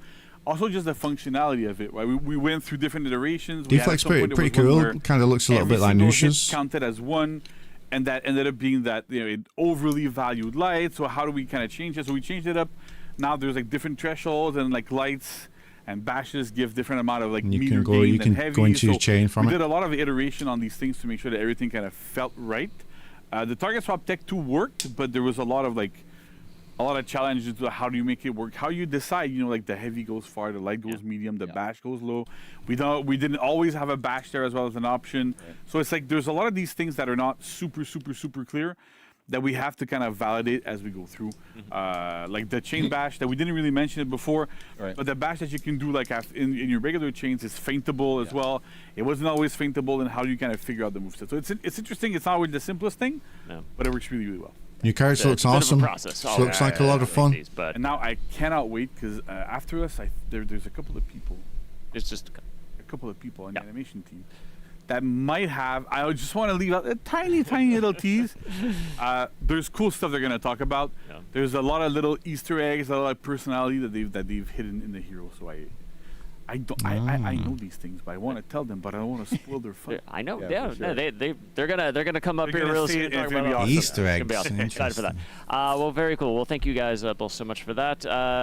Finally, Costa, any shout outs you wanna give? Yeah, the whole team, honestly, that worked on Arakure, they were amazing. Michelle, the other Costa on the design team. Because we have I love getting wild we have in to. game. It's so fun. Vince, man, there's so many. Name Chloe them and all Fred. right now.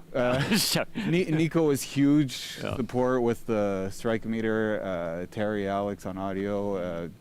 On UI, like we had Catherine, UI, that you yeah. folks probably remember. Catherine, did a lot of work on the gauge, that it looked nice and it kind of fit what we needed.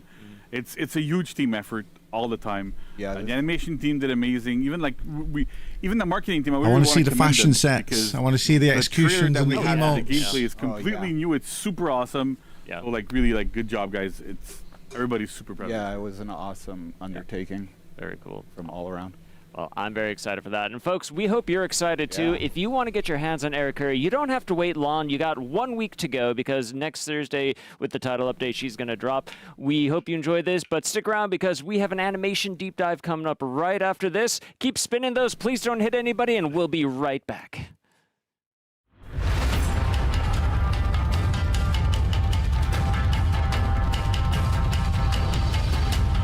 Oh, yeah. Still got loads to show yet, man. Still got a lot of stuff to show. Hey.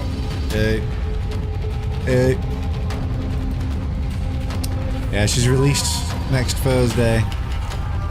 7 days, and then she's released into the wild. And I'm gonna beat the shit out of everyone in duels. I can't wait. I'm literally gonna beat the shit out of everyone, you don't understand.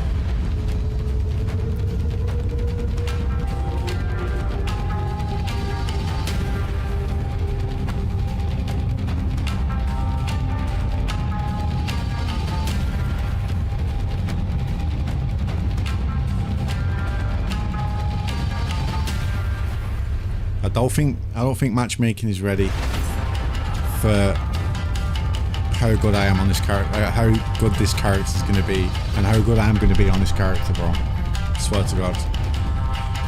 Chat's not ready. Matchmaking is not ready. It's going to be my new main, 100%. She's going to be really strong in ranked with the wall splat stuff. Because she can get the 4 hits and then throw on the wall and get a heavy. She's going to be very strong in ranked. Like these small maps with lots of walls, man, she's going to be strong.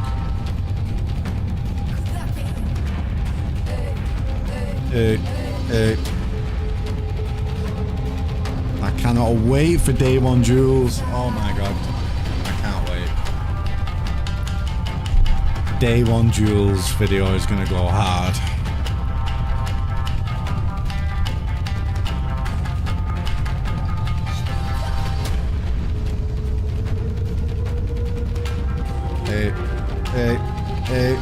Hey. Yeah, fuck Warden, man. Warden's in the bin now. Sorry. I'm sorry, Warden's in the bin.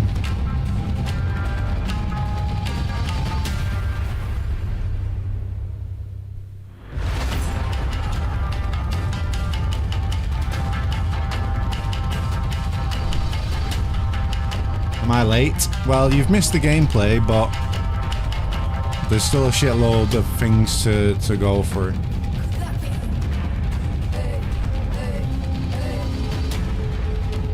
I mean, we've even got patch notes as well. We've got patch notes to come. At the animation segment, we've got Vanessa and Michelle. How you both doing? Amazing. Great, thank you. So how about that fight kit? That fight kit looking It's crazy. so cool, huh? It's so awesome. Yep. I got confused when he said Michelle then. I was like, what? It looks so But it's the way it's spelled. Can you share I was a like, bit oh, more okay. regarding the direction of her animation? Yes, I mean GC touch up a bit on it, but she's our answer I'm to sorry, the brawler Troublesome. hero, basically. I'm sorry, So I'm finally, sorry, bro. Finally, it's there. It's there. So we have the Tomfa. You saw them. They're right there. So yeah, it's a little bit of Gladiator can you know, choke on a fat one. Hyper-violent. She's very badass. She has 0 tolerance for bullshit. That's it. That was the attitude direction that we have. So every time we did an animation, we're like, no bullshit. There you go. And yeah, she's very. She has a build-up anger. She want to release it. That's why she fights you. She always she short temper, always in your face. So yeah, that's her. Awesome. Also, so just for a bit of context for folks watching, so when the team creates heroes, we usually try to establish 3 key pillars that describes the hero. Do you want to share those with us? Yeah, I mean, Ben talked about it. She's scrappy, firecracker, and brazen. It's again, it's something every time we do an animation, we ask ourselves if it fits that. So she's scrappy, you saw it, she fights dirty. She bonk you on the head, she kick you where it hurts. Exactly. So yeah, so she's very scrappy. She's a firecracker. I don't know if you noticed, but during the strike meter, the more you get into it, the animation change a little bit. So the navigation and all the idle, she gets more pumped. Oh my god. We had cool. 3 layers of a full navigation. It's a lot of work. That's cool. That was a lot of work. Awesome. Just to represent the firecracker aspect of this character. And she's brazen as well. So she's rough and tough. She has nothing to prove. She's super versatile. The weapons are really cool for that. And yeah. That's really cool. So as the strike meter increases, her animations will change a little bit. Yeah, she'll get more I like the amped up. animation Yeah, you'll see. segments. It's a bit. Cool. You see some I cool think some stuff. people notice. She's a little bit more into it. She's really intense. The adrenaline's flowing. Exactly. Exactly. You want her to press buttons. That's please. it. Yeah. She asks you. So It's really that. Yeah. So yeah, I'll put you in context. And so using those words that Vanessa was talking about. So when's the last time you ended up in a dark alley at night, a dead end? I'm taking you taking turn back to last weekend. You turn around and there's 4 silhouettes blocking your path. No. So yeah, for a new hero that's street combat technique. Won't be clean. She will get out. Bruised, bloody nose, but on her feet. Nice. Rocky style. So that's her, yeah. Yep. Why don't we talk a little bit more about her weapons? What was it like animating Tomfa Combat? I mean, it's pretty new, huh? It's pretty cool. This is awesome. Yeah. Can I hold them a little bit? Yeah. Chat, this has a good weight. Yeah. And confirm. we almost have.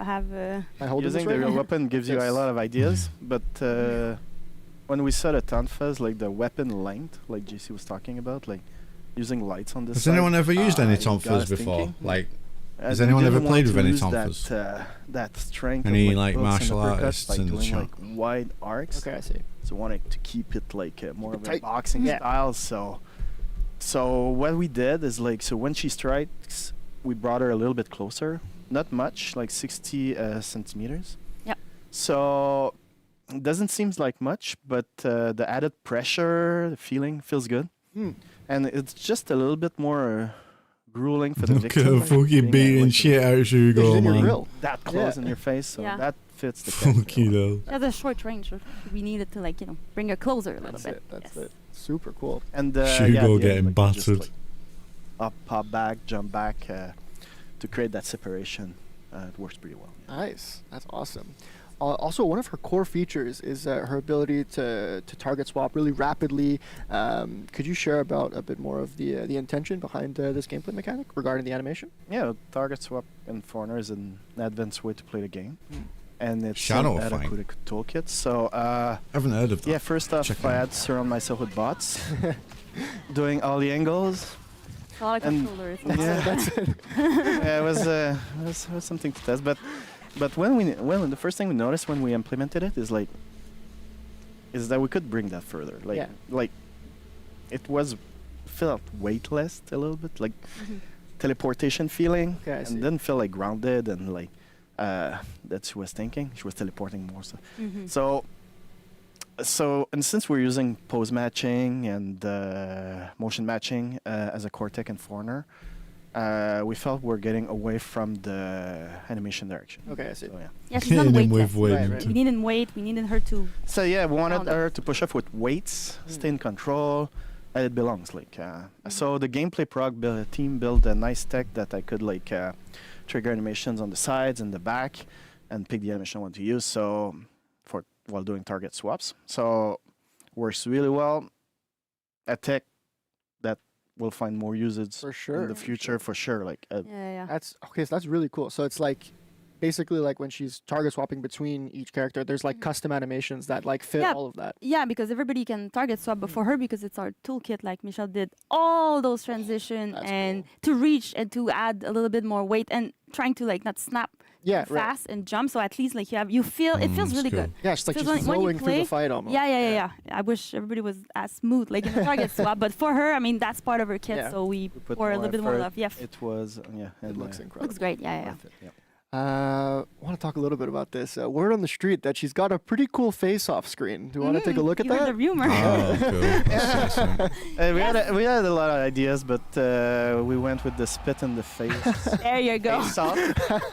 She So fucking you haven't spits. fought her already, and she's already spitting on Oh you. First thing my you see, God. you're gonna. Bro, That's So awesome. it had a lot of personality. that's diabolical. Little Yeah. animation, yeah. Yeah, we love doing that, adding a little bit of personality and those little animations. For sure. It's really Fucking cool. spitting in One the cool one versus as well is screen. the ledge. When you're near a ledge, the character look down a bit. Before her, she literally squat. Oh, that's Ah, so cool. badass. Right? It That looks so is- cool. Wow. On Duran, yeah. we added a little bit, he opened his arm, so he's really dominating the battlefield. For her, I think the crouch was, I think it fits her. Yeah. We loved it so much. We made an emote out of it, so just for her. So it looks pretty cool. It's really in character. It's so awesome. Fucking It looks great. spit, man. Do you want to talk a little bit more about the pummel move? JC was teasing this a bit earlier. I think there's some Easter eggs with this. I mean, it's something that we've done with Duran. During his pin move, he has a special realization again, Hatun. Yeah, where he's like, Yeah, exactly, because he doesn't like her. There's Yeah. a whole narrative thing about it, and she also has a lot of background and. Yeah, her promo is has a lot of realization, Yeah. a lot of inputs you can press. But we went a little bit farther, and against a few samurai, the last hit will look different. Against Orochi, Shugoki, and Kensei. Look at them, yes. Oh, okay. A normal character, you bonk them on the head. Bonk. Bonk. You hear the sound already. okay, I see. But against the samurai that she despises, Ooh, she will uppercut. uppercut them. And then if you end up killing them on the last hit, on any ending, you will create a new kill animation. Yeah, look at that. And the samurai faction, the Orochi, the Shugoki, and the Kensei will uppercut.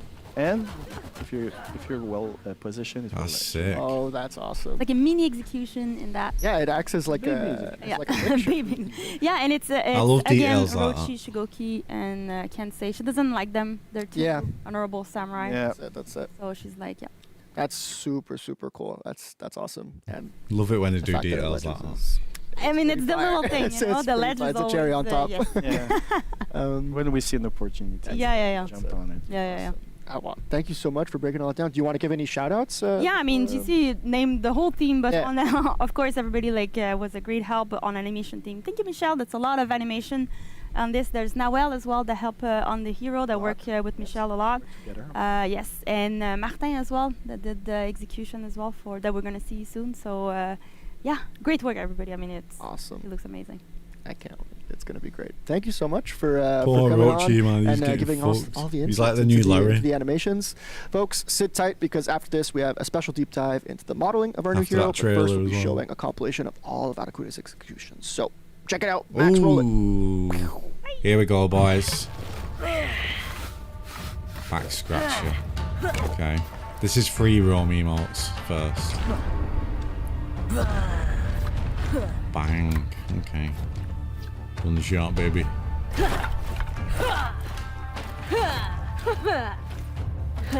Okay. Oh, I like that. I like that one. Oh, they've always got to do one of those, haven't they? They've always got to do one of them. That's incredible. That's a BM emote. That's a good spammable one, I think. Combat emotes now.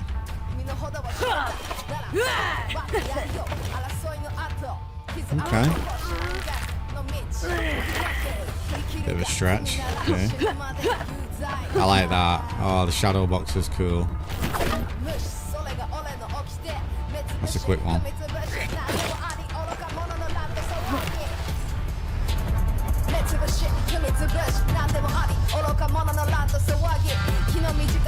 They added a fucking spit emote.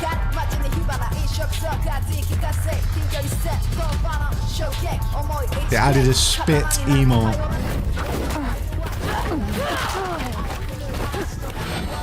That was quick.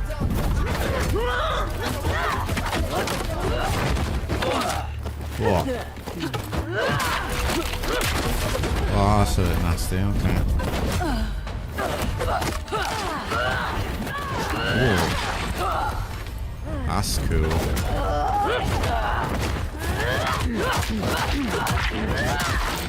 Holy shit, okay. And the spit as well, what the fuck, man? Oh my god.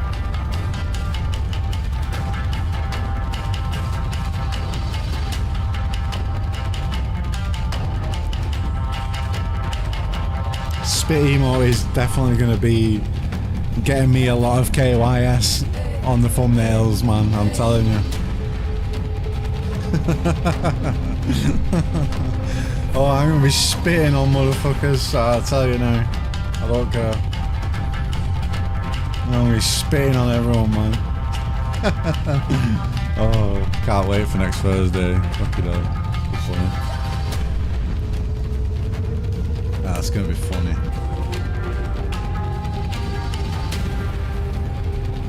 Modeling deep dive. Alright, cool. I'm going to grab a drink, guys. I'll be right back.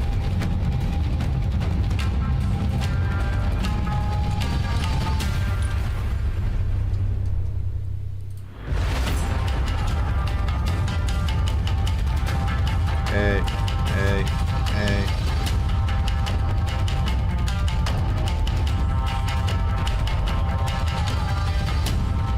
I'll be right back. I'm just grabbing a drink.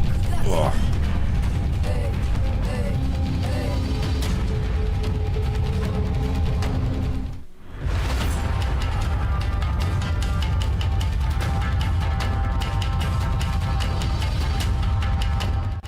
Welcome back, Warriors! Oh man, that animation segment was sick, and we are here to go into a modeling deep dive. And who better to help us talk about the character modeling than, is it Eric Curry herself?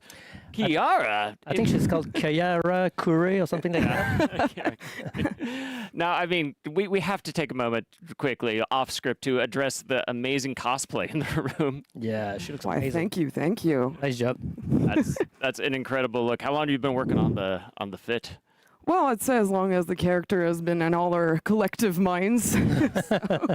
That's awesome. Well, you absolutely nailed it. So amazing cosplay. Thanks. Love that. And Danny, welcome back to the couch too.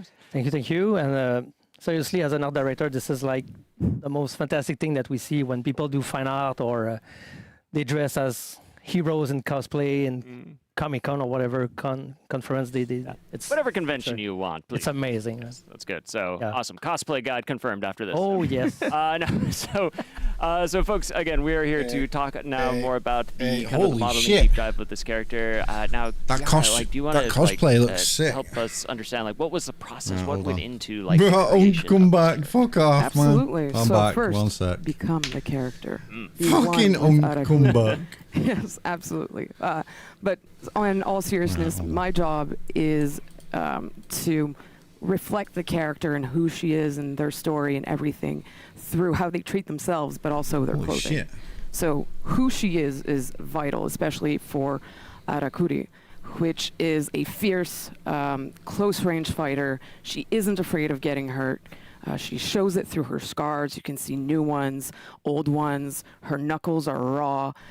She smudges her makeup. You can see it on her lipstick and her eye makeup as well. There's layers of dirt Wacky, and that's friction crazy. through her clothing. There's rips. She gets in there and she's there to fight and get messy and get the job done. She's not there to look cute. She's there to look intimidating and fierce.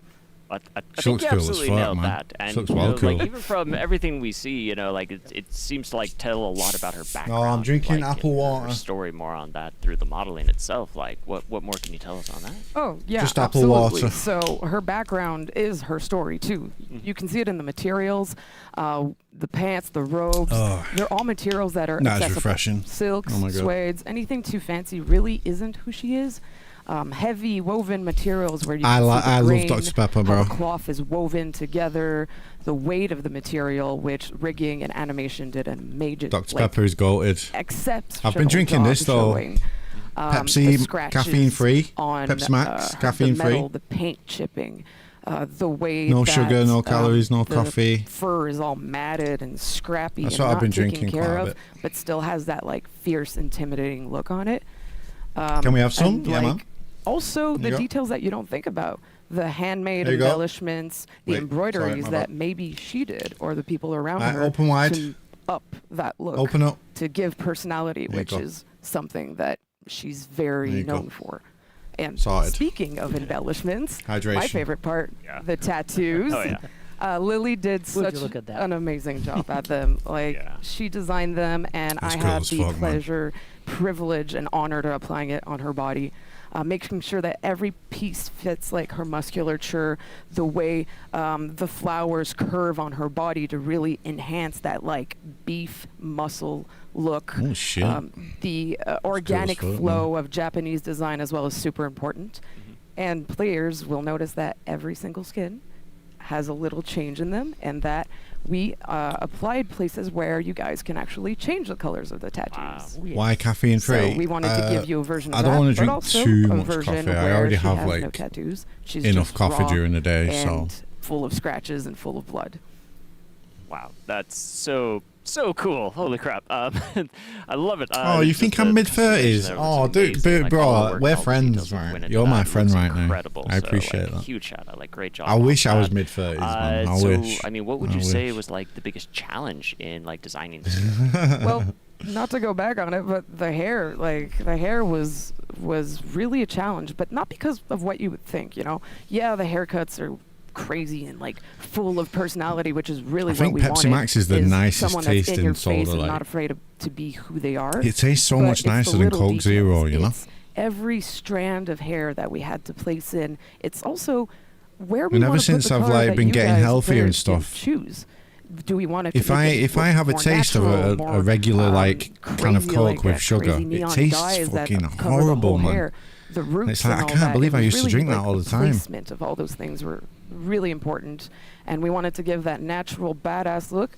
Pushing 80, that's more keep like her character where she's like old and bald. Look yeah, how exactly. Badass I am. And yeah, sorry. It's what it is. Yeah, we get one F-bomb per stream, so you're fine. Oh my god. It's so cool though. Yeah, I absolutely love it. I always love like getting cool outfits where I can change the hair color for the characters. So excited for that. So amazing. I've seen all the World Wars. Danny, anything else you want to like kind of add to this? No, seriously, Chiara did a great job, but I want to take some time to give some shout out to the TU2 team that for the first time helped us doing characters. Wow. They wanted it for a while, and they jumped in the boat and did a great job. They did specifically the set 2 part of the character, and seriously, they nailed it. Wow. Dude, look at that one on the right. That's my transferring favorite. everything, the concept to like the 3D and yeah. So as you can see Bro, here, fucking Johnny Bravo we showed fit that is before, goated, the honestly. expression works so well on her too. I'm just gonna move lots of here just in option case. for you guys to have fun. So good job from the TU2 team. I don't because want they to did cover weapon any more as well, hairstyles. but they didn't just do the I think we're characters. good They now. did the weapon again. Oh wow, yeah. And they went through the same process we do for the character. So they had to apply the backstory, the where they come from, the street vibe, so raw materials, and we have a little bit of modern stuff like barbed wires to them. So I hope you guys are gonna have fun because they look really, really good. Yeah, the right one was so good. That was my Awesome work on favorite. that. Yeah, that's so cool. So yeah, I guess after that, at the end of the segment, Typical woke so we'll see all slop. of You these, be like, there, we're gonna never look, play bro. videos so What- everybody can see like all the arm of the weapon Mellow, sets at the end why of is this. it woke slop? What do you mean, I man? guess, Tell me. like, are there any Explain. final shout-outs you wanted to throw out there, Danny? Explain in depth, please. Chiara? Yes. Yeah, for sure. I'm a bit intimidated right now. So. The concept artists, the whole character team, modelers, textures, riggers, all of the people who took care of making her come to life as well. Yeah, not forgetting like VFX team, UI team, obviously the marketing team for all the visual that you guys saw during this stream. It's amazing. Anthony, good job on the gameplay trailer, man. You nailed it so great. It's amazing. And you, Mr. Nolan, thank you very much for having us. Oh, well, thank As you. usual, always a pleasure coming here. You're awesome. Hey, you know me. I'm all about coming here to talk about our amazing game. So I know, very you're the excited best to for be here that. every time. So, so thank you so much again, Chiara. Thank you so much for coming on board and for all the crazy work. Yeah, I that know, was Mickey. put into I this know, hero. I know, you're She's right. amazing. She looks incredible. There's so much fun at play. I cannot wait for next week when she goes live. Danny, thank you so much too for coming on the couch with us to continue to talk more about all the art that goes into this. So thank It's you. been a pleasure and a lot of fun designing the characters. So I Exactly, hope that beard you and guys will bikes. enjoy it as much Exactly. as we did. Absolutely. We've got to have fun with what we do. It's very important. Yeah, we have to. She's yes. amazing. We're making video games here, folks. Exactly. Good. All right. So for everybody here at home, we hope you enjoyed this. Coming up next, we have a very awesome throwback event segment. But don't go anywhere because we are going to show you a very cool video with all of the weapon and armor sets for the new hero. So stick around and we'll be right Check back. this out. This is what I've been waiting for.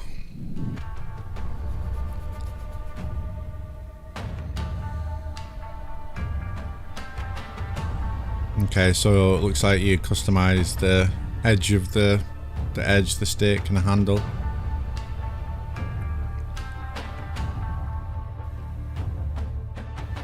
Oh, that one with barbed wire is cool. That's very pink. Is that one? That one's bones. Mirage of bones or something like that. I think.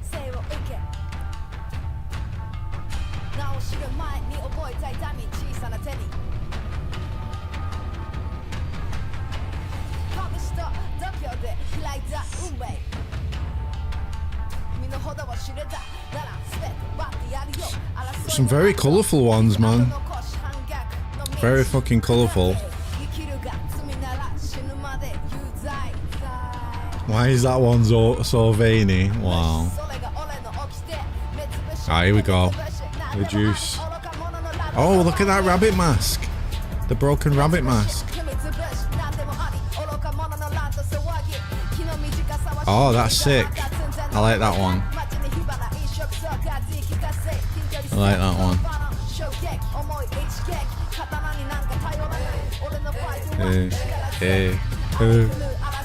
Fucking Elvis, lad. Johnny Bravo's here. That one's pretty sick. I like the body on that one. That one's the best one. That's my favourite.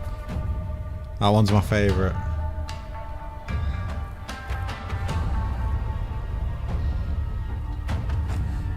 Yeah, this one's my favourite. It's cool, man. What'd you guys think? Oh, I wonder what the throwback event is. But yeah, what do you guys think of the armor sets after seeing like the initial, after seeing the default one and the trailer and everyone being like, oh my god, she's so fucking ugly. Like, what do you think? What do you think now after seeing all of those different customizations?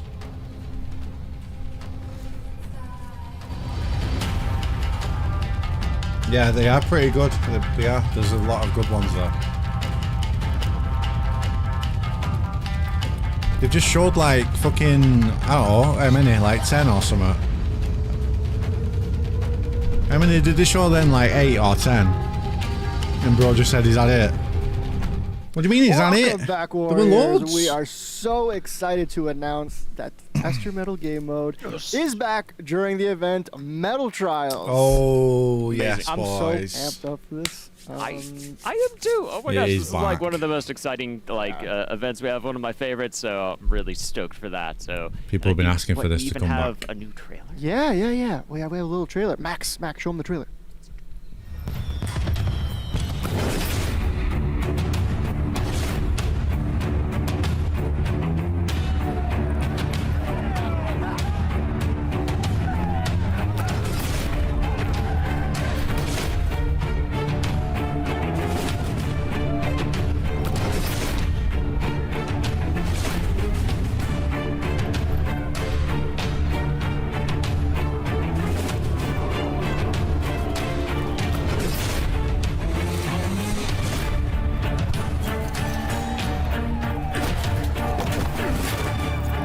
Is this the one with the all black colour palette?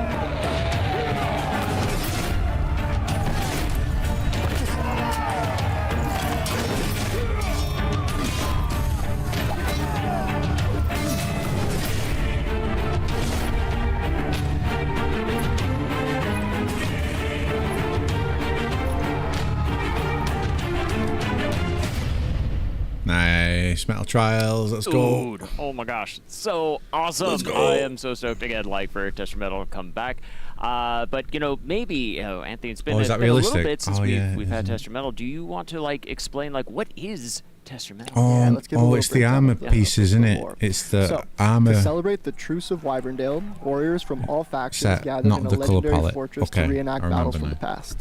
The last chapter of Honor Games would soon be remembered as one of the darkest moments in Heathmore's history. Yeah, the armors. Okay, gotcha. I forgot. Do you want to tell everyone how the game mode actually works? Oh yeah, absolutely. So let's talk about. I'm over here today.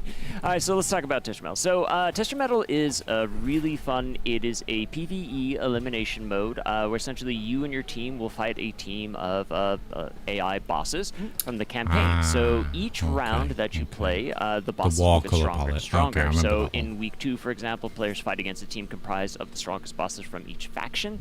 These are bosses like including like Goodmunder, Tozen, and Apollyon. I missed a lot of as well armor as set other for campaign this, characters so that are I'm gonna be in happy there, it's like back. Stone, Holden Cross, and more. And then finally in week 3, we have the hardest challenge of the event, the Tyrant's Test, where you're going to face off against a team comprised of warmongers led by Astria.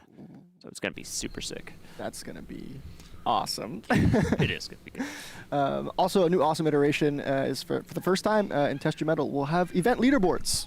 So that's pretty cool, so you can see how well you're doing compared to the rest of the world. So the points will be granted by kills, so get out there, do your thing, go hard. Kill them bosses. That's it. That's it. Yo, So Goodmunder one of the himself main is here. reasons that people Let's love go, Metal man. Trials is the awesome rewards that come along with it. So why don't we take a look? So of course we have the black oh armor my sets God. retrofitted for all heroes. Here's a little sneak peek. Ocelot It'll be sick. available from August 13th to September 3rd. We also have the Blackstone Elite Color Swatch. as well as the Iron Legion color swatch as well. Yes. Yeah. Yeah, I love me the all black tester metal armor. Yeah. So I cannot wait, especially for all the new heroes. It is like the best armor we have. Yeah. We also have Nice. more rewards though, so let's check these out. Also, So one listen, went during hard. week 1, from August 13th through the 20th, you're going to be able to loot the battle outfit Age of Wolves. So that'll be super cool. On week 2, from August 20th through the 27th, you'll be able to loot the Apollyon's Might embossing, as well as the Rose of Horkos embossing.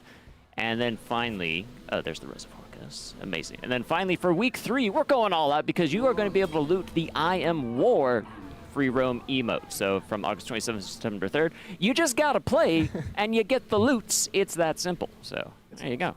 I can't wait. Nolan, thank you so much for breaking this down with me. We got an esports segment coming up. I'm amped for that. So let's take a look at all the lootable armor sets from Metal Trials first, and then we'll head to esports after. See you soon. See you soon. Yeah, man, look at that. That's sick, man.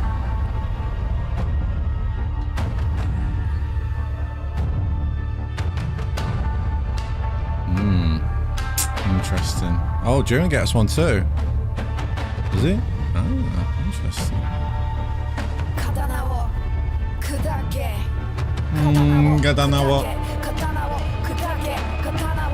VG goes kind of hard though. Sohei goes kind of hard. Oh wow, she's even getting one. Hell yeah, man. Even she gets one. That's sick. I'm glad they did that.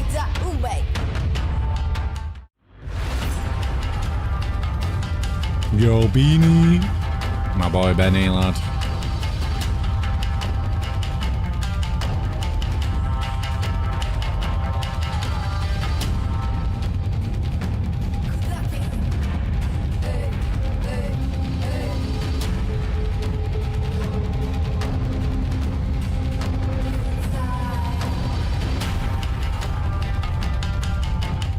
All right, welcome back, Warriors, to the esports segment.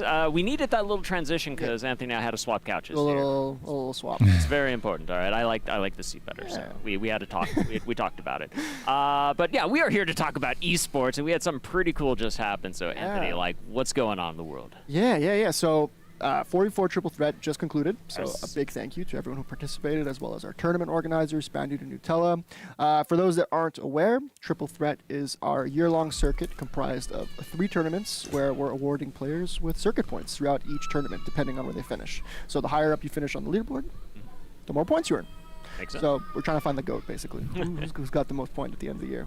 Awesome. But yeah, we started the year off with a 44 tournament that just concluded. We're going to be heading to a 1v1 tournament just in Season 3. And then we're going to end off the year with another banger, another 44 Dominion tournament. But yeah, we just wrapped up the first 44 it's the tournaments Jules. of the year. Jules one soon. Awesome turnout. Big thank you to our casters, Verbalocity and Norgos, and a big shout out to I Have Memes, who made his main channel debut as our analyst. So yeah. Confetti. Let's go, Memes. Love it. Big ups to him. He crushed it. It was awesome to have that analysis present. So it was really nice. But moving on to the actual results of the tournament, a big shout out to Team AOG for winning. If you aren't aware, Team AOG is comprised of some veteran players of the scene. They got players like Clutchmeister. Yeah, it's not my Miyagi, kid crying. Phoniel, also known as Licky It's Mon, not my kid. Vanlar, and they also had Rawhit, who was a sub. But yeah, this was Clutchmeister's 101 tournament win, I think. It's nuts. Great job, Clutch. It's nuts. He's collecting the tournament wins like stamps, honestly. Nice. He's crazy. My it's kids are also growing up B2B's now. They're third like official Dominion fucking tournament win, who I 19 believe and is only 17. matched by Jarl right now, so that's pretty cool. I like that. But yeah, AOG winning with the bracket reset after being knocked into the lower bracket was really entertaining. All the teams gave an awesome show. It was super, super fun to watch. But yeah, they won with a dramatic 6-1 my kids are older against now. Stormina La Ballerina. And Teenagers, man. for those that don't know, Stormina is stacked. They stacked Riposta that is roster. Havok's They got kid. players Yeah, like yeah. Blitz, Riposta's my son. Dingulations, Antonio, and Living. like it's crazy. I don't know, for some reason, like but yeah, a big thank you groups to the of other kids teams as like well, to play related to right the series outside final. my fucking So of house course, on the Stormino corner, Arena. and they decide to be We have loud as fuck. Leftovers and JK as well. They've even Wow. they've even That sat on my does car sound at like one some point. really, I really went tough fucking teams mad to at them. Yeah. go against No. there. So Little awesome bastards. stuff. But I believe we also had another content creator who made their competitive debut. Is that right? Yeah, we did. So Raptor X on Team JK did super well, beating out Masters of the Onesiverse in the close qualifier to make it to the top 4. This is again an awesome feat because Masters of the Onesiverse had some incredible players. Like it's comprised of Silix and Bean, who's a dual frenzy winner back in 2024, I believe. They have Topemine, who's also an incredible player and is always in the running for top. Do you tell them get off your own like a proper old man? Yeah. 1v1. I'll sit at the front with my on my chair with my shotgun. I can't remember exactly, but like they're all like top players. So like the fact that Raptor was actually able to pull through with that with his team was awesome. Get off he my made some cool lawn. recap videos too, so people should check that out. It was awesome. I love to see it. I always love to see like more people coming in, more people competing. But speaking of which, you mentioned circuit points at the beginning of this. So where does that leave us now with the whole circuit points and the total for the year? Exactly. So yeah, we're still tallying up the scores, but you could expect players from these top 4 teams to be at the top of the circuit leaderboard, considering there's only been one tournament. But the circuit's really going to start to get spicy after the results from 1v1. After that, players will have one final chance at the end of the year to earn as many points as they can in the final Dominion tournament of the year. Nice. And see who the GOAT is. Yeah. That's awesome. So I can't wait for that. And you mentioned the next tournament's going to be a duels tournament. So what can you tell people about that? Yeah. So signups are going to be open soon. So keep an eye on our socials, the Battlefy as well. It's going to be in early season 3. But in the meantime, maybe some players to keep an eye on, if they're streaming, if you run into them in matchmaking. I'm sorry in advance, but players like Blitz, Bingalations, Topemine, Bean, Ewop, Jarl, Kalid, all incredible players. Take notes, honestly. If you're looking to grind and get better at ones, these are the guys. Nice, incredible. Yeah. But yeah, that's pretty much it. That's awesome. Anything else? Well, cool. Well, thank you so much, Anthony. I always love to see how our esports scene is progressing, and really excited to see the next round of this. So, Warriors, keep an eye out for that. Make sure you sign up, participate. It's going to be so much fun. So, really excited for all the amazing We've got patch notes next, I think. And folks, don't go anywhere because coming up next, we're bringing JC back to the couch to talk about balancing, and we have a special quality of life segment as well. So we'll be right back with all of that. So stick around. Predictions for patch notes, guys. Unleashing JC. Right, predictions for patch notes. Go. Who's getting buffed? Who's getting nerfed? Yeah, I'll do the 1v1 tournament. I'll probably give it my best as well. Because every time I've joined a duel tournament before, I haven't really kind of practiced leading up to it. I haven't really done any scrims. I've just been kind of doing casual just duels in matchmaking and stuff. But if you really want to get to that next level, you need to really get in custom matches with good players, to be honest. So I think this time I'm probably going to train with some good players. I'll probably train with Bean and stuff like that, and I'll give it a proper shot. I'll give it a good shot. I mean, last time I've always done pretty well. I got in the top 32 the last time. Top 64. I think I came 32nd on the last one that I did properly. So I'll give it a try. And I do feel like I've been playing pretty good lately, so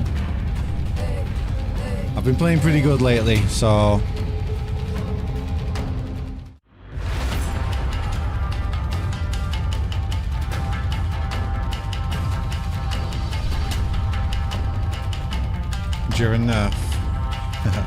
Vault buff during nerf. Don't care about anything else. Okay, interesting. Pirate buff. Bro, please. No. Glad buff? Are you kidding me? Well, Welcome back, warriors. We Yo, weren't gone that bads, long. let's go, We hope man. you enjoyed your wait. Nah, I'm just joking. JC is here though Yes, to talk I about am. balance. Amazing. JC I don't know, returns, let's go. People were summoning me again. I know they couldn't And get enough. Yeah. They can't get enough of me, and I don't know how it works, but it always works. I teleport from my desk upstairs. You tried to leave. We yeah. yeah. I'm like, I'm out of here. Back. I don't want to do balancing. We don't need balancing. No, we don't. We're We don't. perfectly balanced. Perfectly balanced. Oh, okay, all right. I don't know. They ask for a lot of things. Yeah. They all ask for the same things, so you know what to do from the chat. It's always a. Oh, you mean Nerf Warlord? Yes, yes, this, yes. Fuck you, though. That works. Okay. Cool.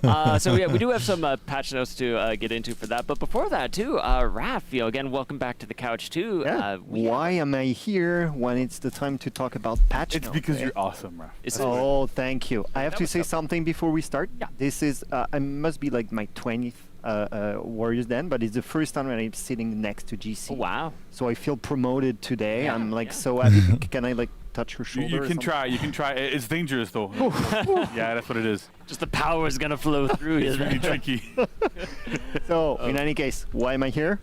Yes. I'm here because we have a new narrative feature in the game. Narrative, A new you say? Yeah. Oh, it's my. It's okay. actually a new menu, hero bio menu, and you can start a video, Max. Thank you. So, whether you have a hero or not, you will now be able to go into a new lore section, and in that Wow. lore section, you'll be able to read Nice. a sort of summary of what an archetype, the archetype of each Ooh. hero is. What is a Black Prior? What is a Raider? What is a Arakure? What do they want? Why do they fight? How do they I think fight? Raven will like that. So some heroes, 12 of them for now, also have a description of an individual character leading. Or Yeah, it's being funny that representative JC of this embraces the archetype. memes and stuff so like you that. have 12 for now. It's- We will it's add good. more in coming seasons, but, and it is important, not in the next one. So for one seasons, we will not put updates, but it will come after that. And we intend to put as many as we believe is important. Yeah, so we hope this is part actually of a larger effort to bring more of our wide world and the large story of Ithmore into the game itself. For now, it has been accessible online. A lot of it is you needed to be there the season that it was told, or we have videos that describe what happened in that year or something like that. But there is nowhere that players can go and actually have references of everything that's happened or what do each warrior want. Mm-hmm. So now we're bringing more and more of it into the game.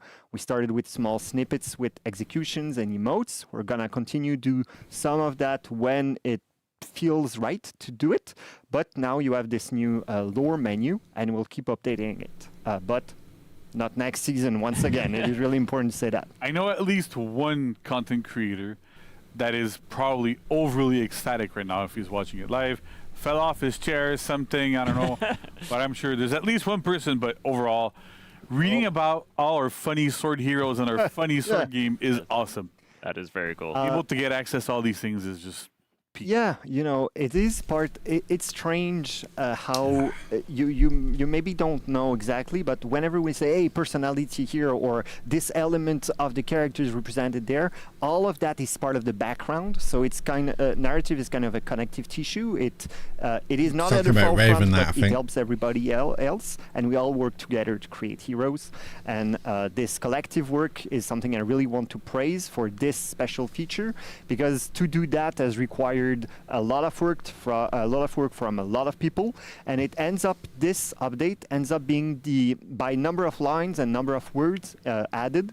This ends up being the largest narrative update since launch.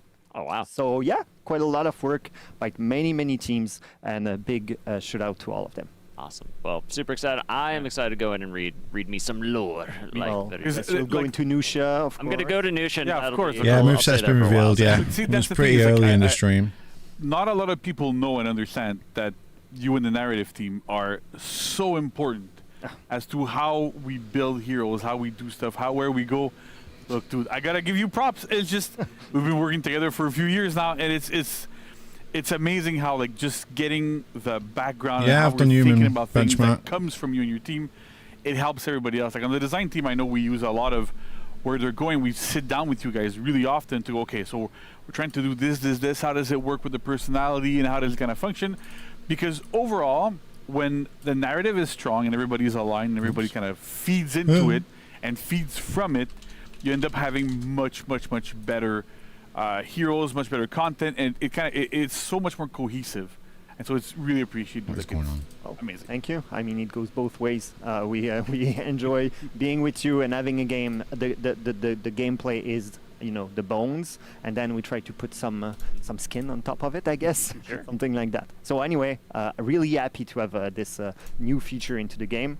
Yeah, looking forward to reactions by players. Oh, that was so slow. All right, well, thank you so much, Raph. So, and then beyond that, too, we do have a few patch notes to talk about, JC. One more. No, we got, okay, I can do better one than page now. Yeah, we got one page. Nah, Well, we'll see. I'm not going to do it again because it's tired by now. But let's get started with balancing. Let's go. Woo! I think this is what a couple of people are waiting for. A few, yeah. I should stall on this slide as much as I can. As long as possible, yeah. Okay. Should we talk more about the feature? Yeah. Maybe more about Arakure. Yeah, more like that. Yeah. So Arakure, she's there. You know, she's fighting. She's punching people with her talents. Does she throw sand or something? No. Let's go. Give it to All them, right, let's please. go. I'm sure people are freaking out. All right, okay. So It's not bad. we're starting Not off with bad for an old Varangian man, Guard. okay? Not Is bad it at all. You're here. Should I say Varangian or Varangian? Didn't we say Varangian because it is? Yes, it is. I'm happy you're here because I can ask you then. It's great. So now I know. It's Varangian. So you're stalling yet again? That's what we were doing. Okay, no, all right, great. So anyway, so we're kind of changing a little bit the hero so that we want to address some of the reaction frustration time that test. That That's players what it have is. It's playing reaction these heroes. time. So first up, Sellsword's Valor, which is her side dodge lights. 170 they had MS. crushing counters. They had a little bit like their defense was a little bit different because we needed to make sure they could actually crush and counter. We just removed them, and now her dodge attacks are regular dodge attacks with the same timing as everything else. The reason why we did this is that actually landing those crushing counters on purpose is really tricky. And that's okay, right? Like if we have like super high level execution stuff and timing, it's great. Except when most of the time that it happens, it's not on purpose and it's by accident, and it just ends up being super that's the dodge frustrating attack. when you're playing against her. And so Crushing it's counter been from dodge one attack pain removed. point of this hero for a while. So we're removing them, making her dodge attacks pretty regular.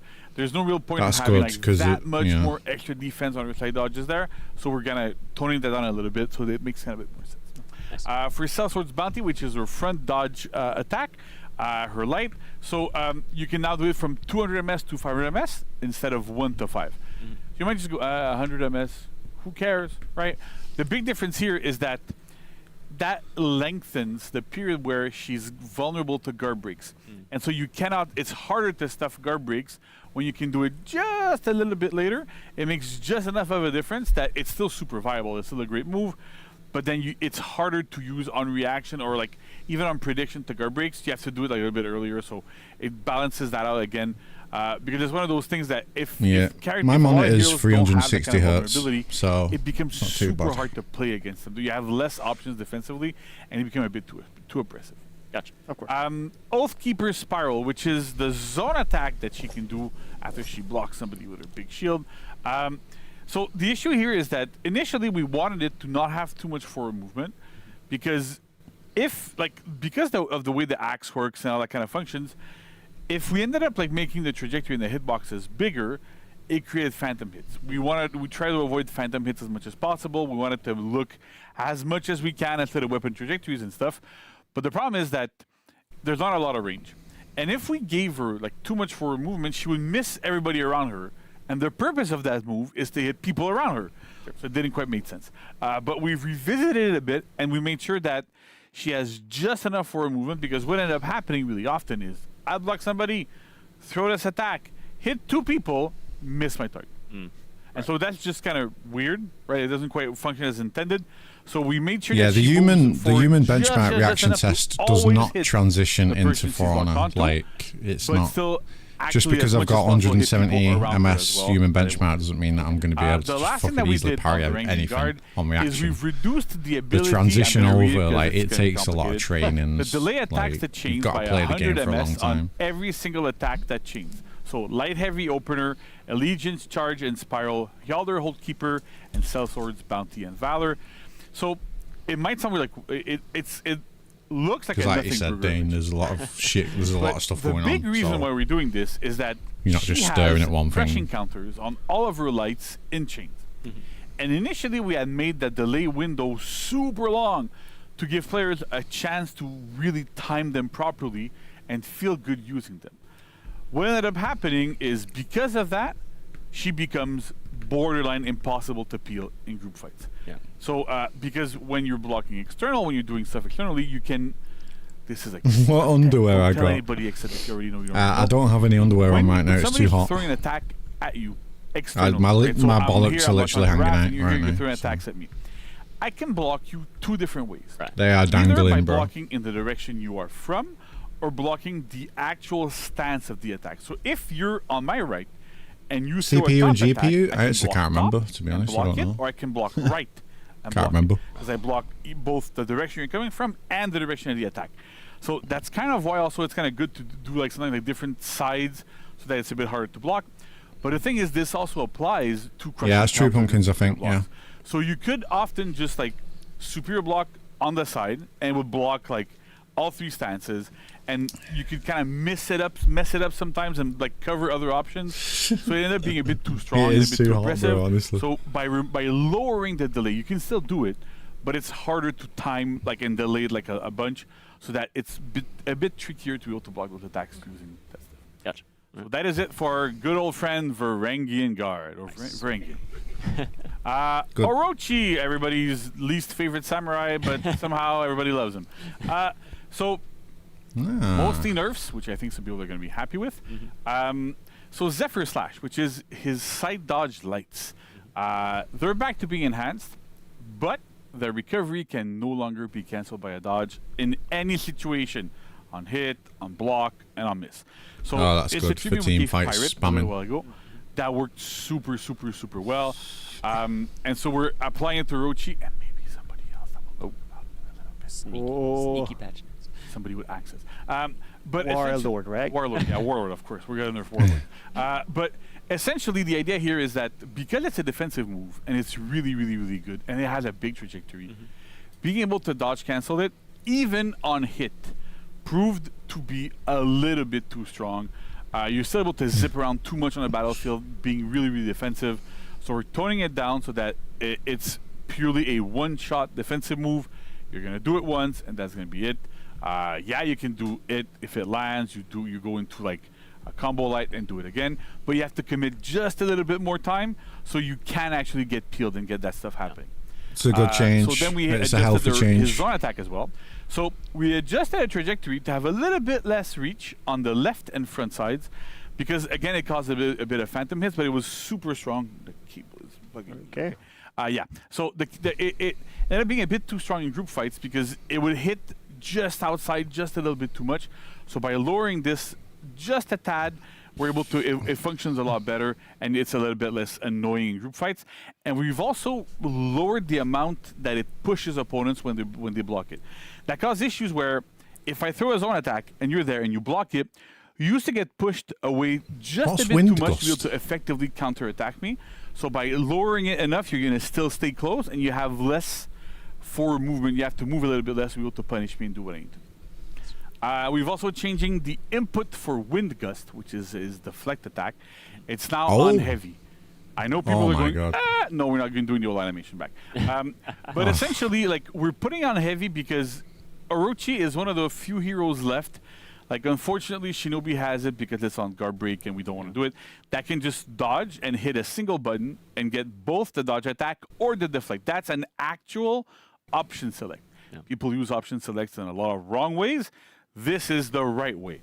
It's one input that does multiple outcomes depending on the situation. The game selects which option it's going to do.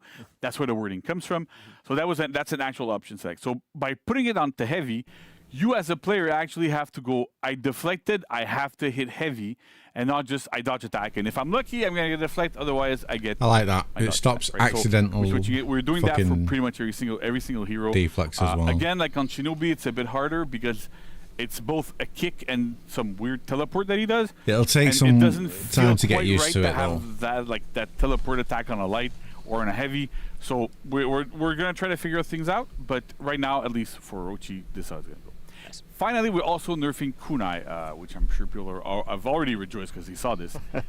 So Kunai is really, really good. It's a projectile feat, so already it's frustrating. You can do it from off screen. Nobody kind of sees it going. It doesn't do a ton of damage, but it's enough to be annoying. It pushes you into a bit of a hit stun, so it's kind of annoying. So what we're doing now is we've doubled the cooldown. So now instead of being 30 seconds, it's 60 seconds. We've also upped the damage to compensate, right? So it does 20 instead of 15. So it kind of, you're going to use it once per fight. About 60 seconds is about the length of a single fight. So by doing this, you can use it once per fight. It's still good, but it's not twice per fight to just annoy people from it. For sure. Then the time at which you throw the projectile during the animation when you activate the feat is at 600 ms instead of 4. So now, if you're locked on to an Orochi, you can technically, like a lot of people can, react to the animation and dodge the kunai. So that's part one of that change. Part two is that the recovery is now also higher. So it takes 500 ms before Orochi can do anything, whether the projectile hits or not. So now, if you're in front of an Orochi that you see through a kunai, you can do dodge attack and punish them.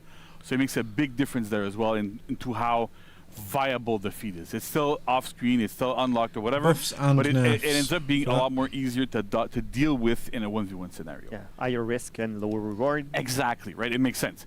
And so, kind of, if you look at it as kind of a damage per minute type of thing, it used to deal 30 damage per minute, right? If you use it on cooldown and everything. Yeah. Now it does 20 damage a minute, so it's a bit nerfed.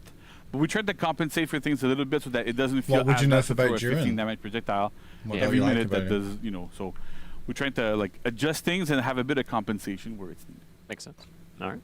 Next slide. Who's up next? Ooh, Durin. 2 pages Durin. for this guy. Did you tell me I could nerf Durin?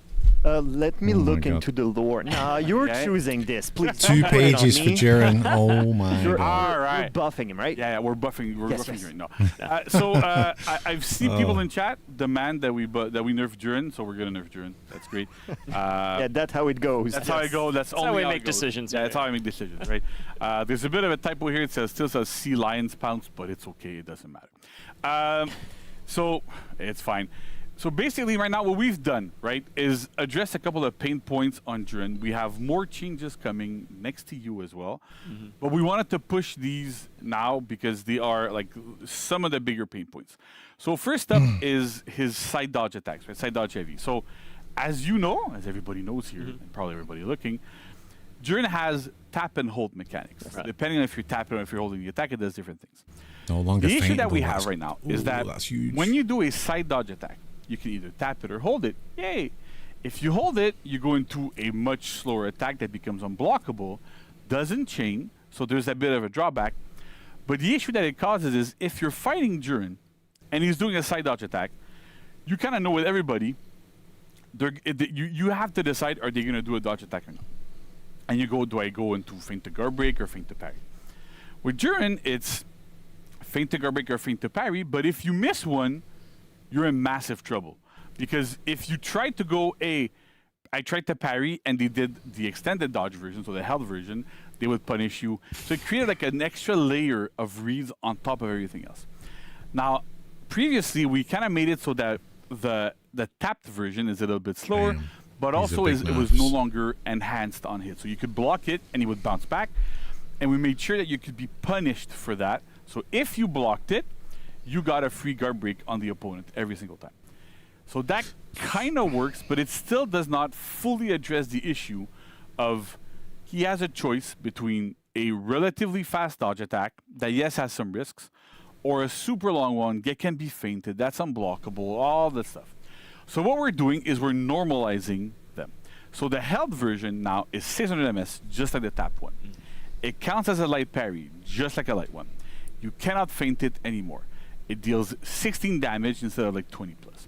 It has standard dodge timings, right? So as the other ones, it's vulnerable to guard break from 0 to 200 instead of 0 to 533. The hit and block recoveries are 700, and interrupt block recovery is 700 as well. Interrupt block on this case isn't really going to happen much, but it's still there. Pretty big. Depending what can typically happen. For that move. But it actually is interesting because something that's missing here, which is really interesting, is that it is no longer unblockable. So if you are Jern and you were relying on those like side dodge unblockables to hit a bunch of people or to pressure somebody in a win-win scenario, you can no longer do that. If you're playing against Jern, every single time he does a dodge, if you read that he's going to dodge attack, you get a parry every single time on the same timing, and you can punish him very effectively. So we're removing that layer of reads. There is still the nasty nerve. I'm going to hold dodge to get the block, but feint to GB beats that and empty dodge. So we're back to more normal options in here. You don't have to make a double read, and then if he does a held one, then you have to read, is he going to feint or let it go and all that sort of stuff. So it's really a big nerf to that attack specifically. I've already done Ken say hero first video. Make sure you watch it after this. We took our time to do it because we wanted to be 100% sure what can we do. Yeah. And we tried other things. We got a suggestion from some of our players when he came to the studio last week and stuff to try some things out. And one of their suggestions was, hey, why don't you make the held version way longer, like much slower, make it still unblockable, so that as a player I can go, hey, they're gonna do a side dodge, I'm gonna try to parry the tapped version, and if that fails because they hold it, then I can feint my heavy and then go into and then figure out the other thing afterwards. There's two issues with this. First of all, feinting a parry is a bit easier when your heavies are super slow because you have a much wider window. If you're like Glad or like people that have like 700 MS heavies, the timing is super tight. It's really hard. Then on top of it, you have to manually delay it. It's trickier to do for most people. You kind of have to go, oh, I'm throwing it. Then the window to delay your feint is tight. And the other problem is that if not a lot of people know this, and it might be why sometimes I see videos on Reddit of people going, hey, I parried, and it went through my parry or went through my block or whatever. And sometimes it's because if you press cancel, so the B button or whatever it is on keyboard or mouse and keyboard, when you parry, during the start of that parry animation, it disables the parry. So because we wanted to avoid the option select of, hey, every time I parry, I press heavy and cancel at the same time. And then if it's a parry, I parry. If it's not, I do a heavy feint, right? So because of this, there's that input that's there. So it complicates things even further. And on top of this is that attack is frustrating at high level, but it's also frustrating at medium and low level. And we don't want to force that burden that is extremely difficult to lower the frustration only on top level, and then the rest of the players just go, you know what, we don't care about you, which is not the case. We love everybody. We do. But our players are really important, so we want to make sure that kind of fits. The second part of this on the tapped version is it's back to be enhanced. The recoveries are now normal, so you don't get a free guard break whenever it gets blocked. So they're really equalized, so that works kind of well there. Yeah.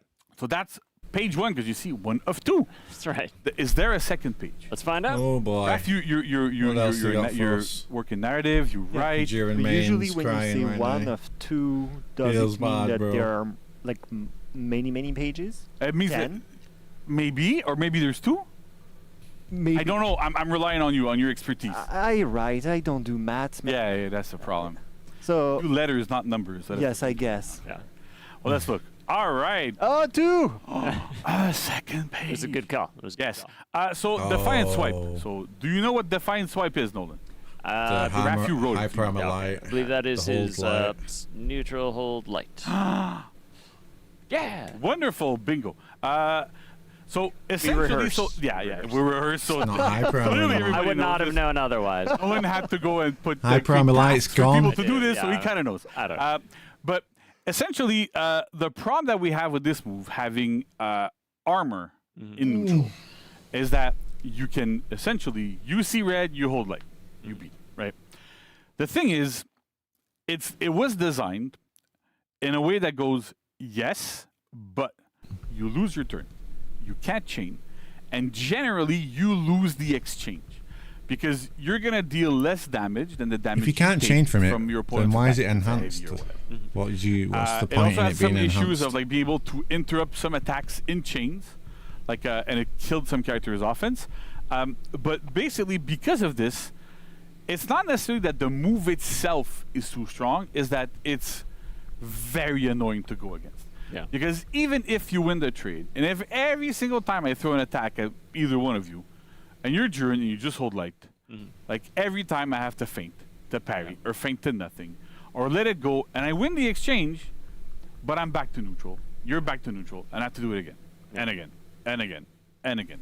And it just makes it for less engaging and interactive gameplay. I didn't mind the high parameter light just because it was something that you could bait and parry.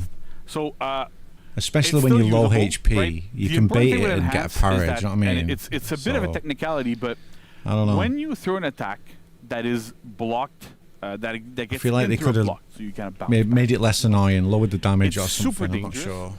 Especially when you're outnumbered, because the entire time that you're bouncing back, you're vulnerable to guard breaks.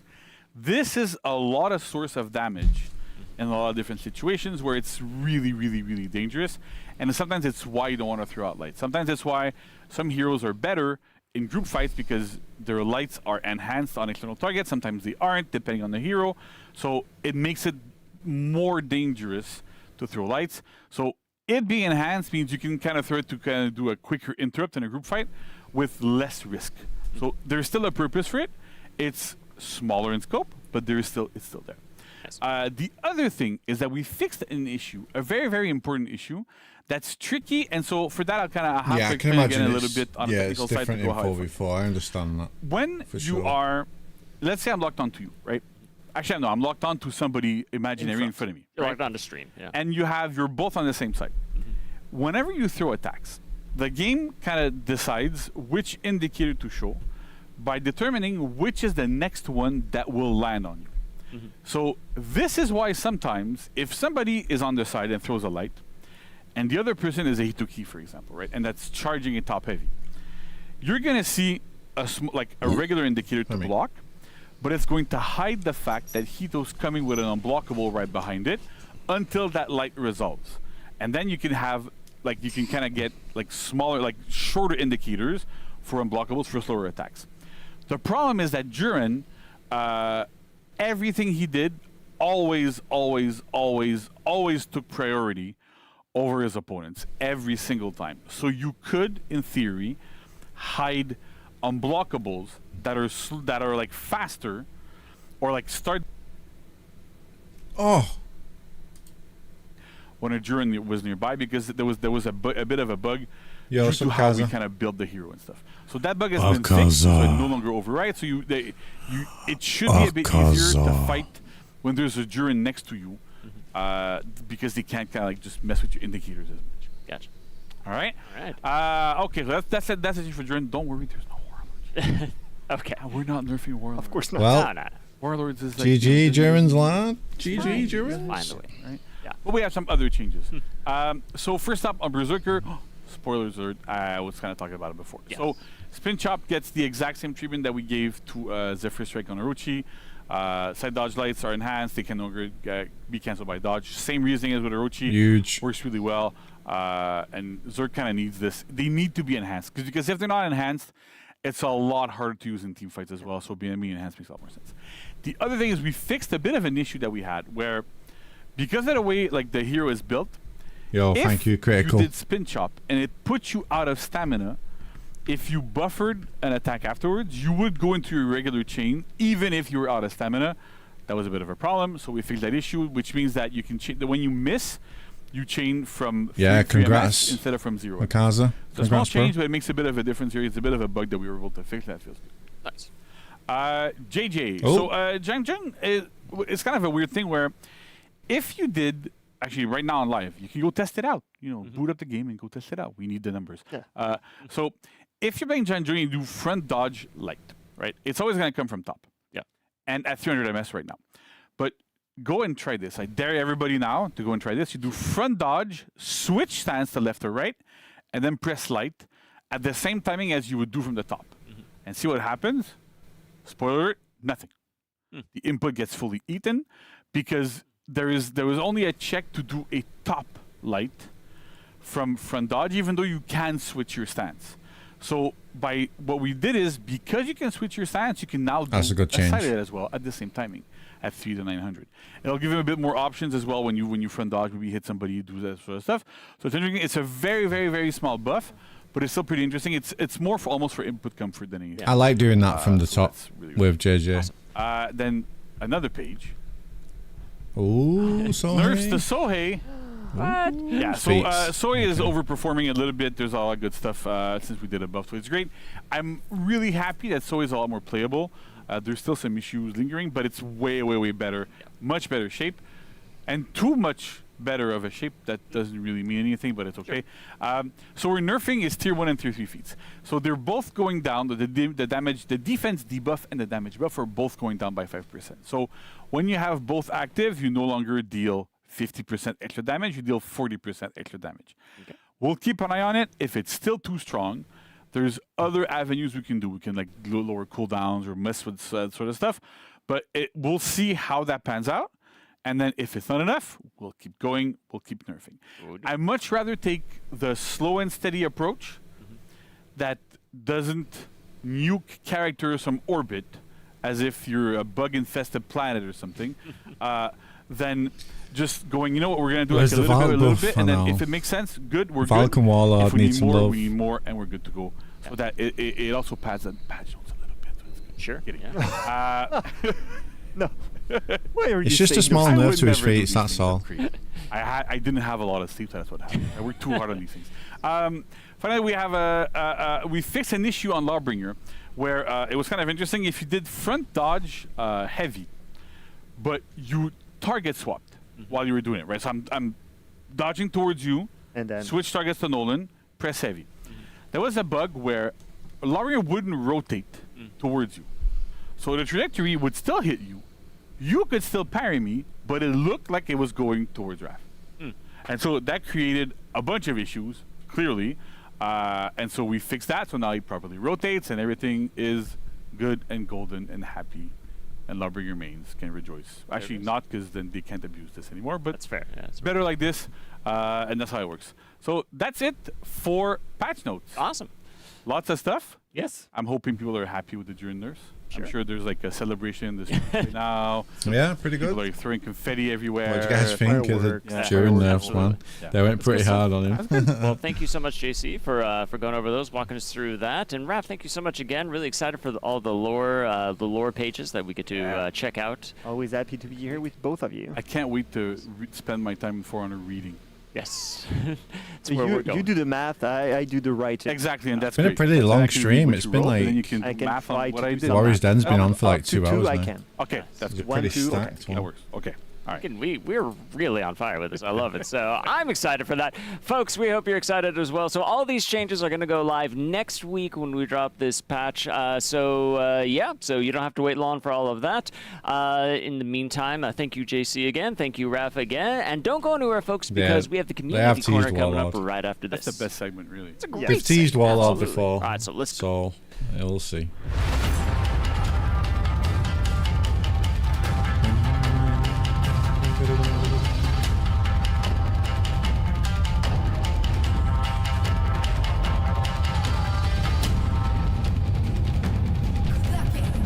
I think she'll fit in quite nicely, Hydra, but we'll see, man. It's too early to say right now, innit? Gotta get hands on and get her into the game and see what happens.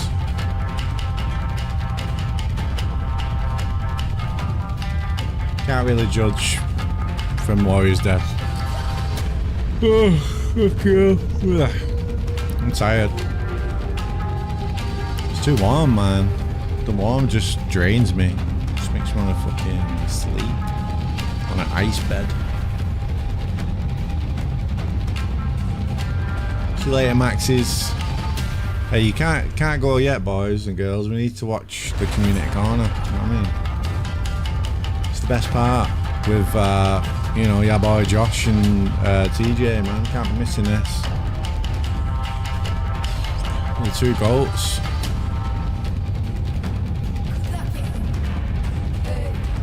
Hey. Hey.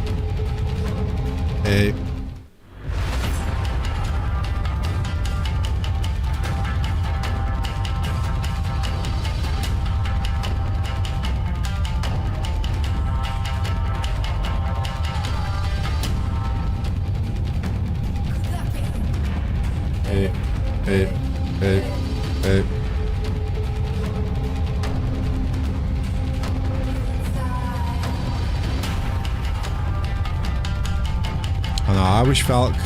I hope Valk gets some love soon, man. She's a bit of a pain to play. She's a little bit of a pain to play, man. Yeah, the smoke's really bad. I live like right near the fires near Manchester. I live like literally right near it. Welcome back, Warriors! So we're here at the community corner. So, yeah, I am has been so really excited for everything we've seen today. Our new hero, Arakure, Yes. and all our cool new content. Absolutely, yeah. We covered a lot today, and I know you were just waiting to come in and try out the tonfas yourself. I was. I've been That's good. waiting my turn. Everybody else gets to play with them.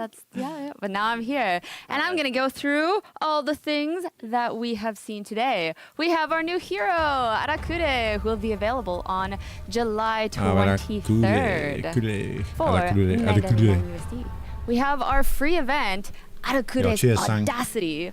Again on July 23rd until August 13th. We have our welcome pack and our value pack. The welcome pack for $4.99 cool. and the value pack for $24.99 USD Huge. on July 23rd. They can only be bought once, and that grants Huge. you exclusive armor sets for all your heroes. We also have the event mode throwback Test Your Metal on August 13th until September 3rd. We have our Hero Fest for Berserker starting August 20th, Virtuosa August 27th, and Jormungandr on September 3rd. We have Starter Dominion is coming back again, a little bit different this time, on July 23rd. See, I only got nerfed recently. It 6th. feels much healthier to play against now. 5 maps in rotation, as well as your stamina, your feats, and your revenge. Valk, Tiana's You also have okay at the triple moment. threat signups that are coming up soon, so keep an eye on our socials as well as the Battlefy website.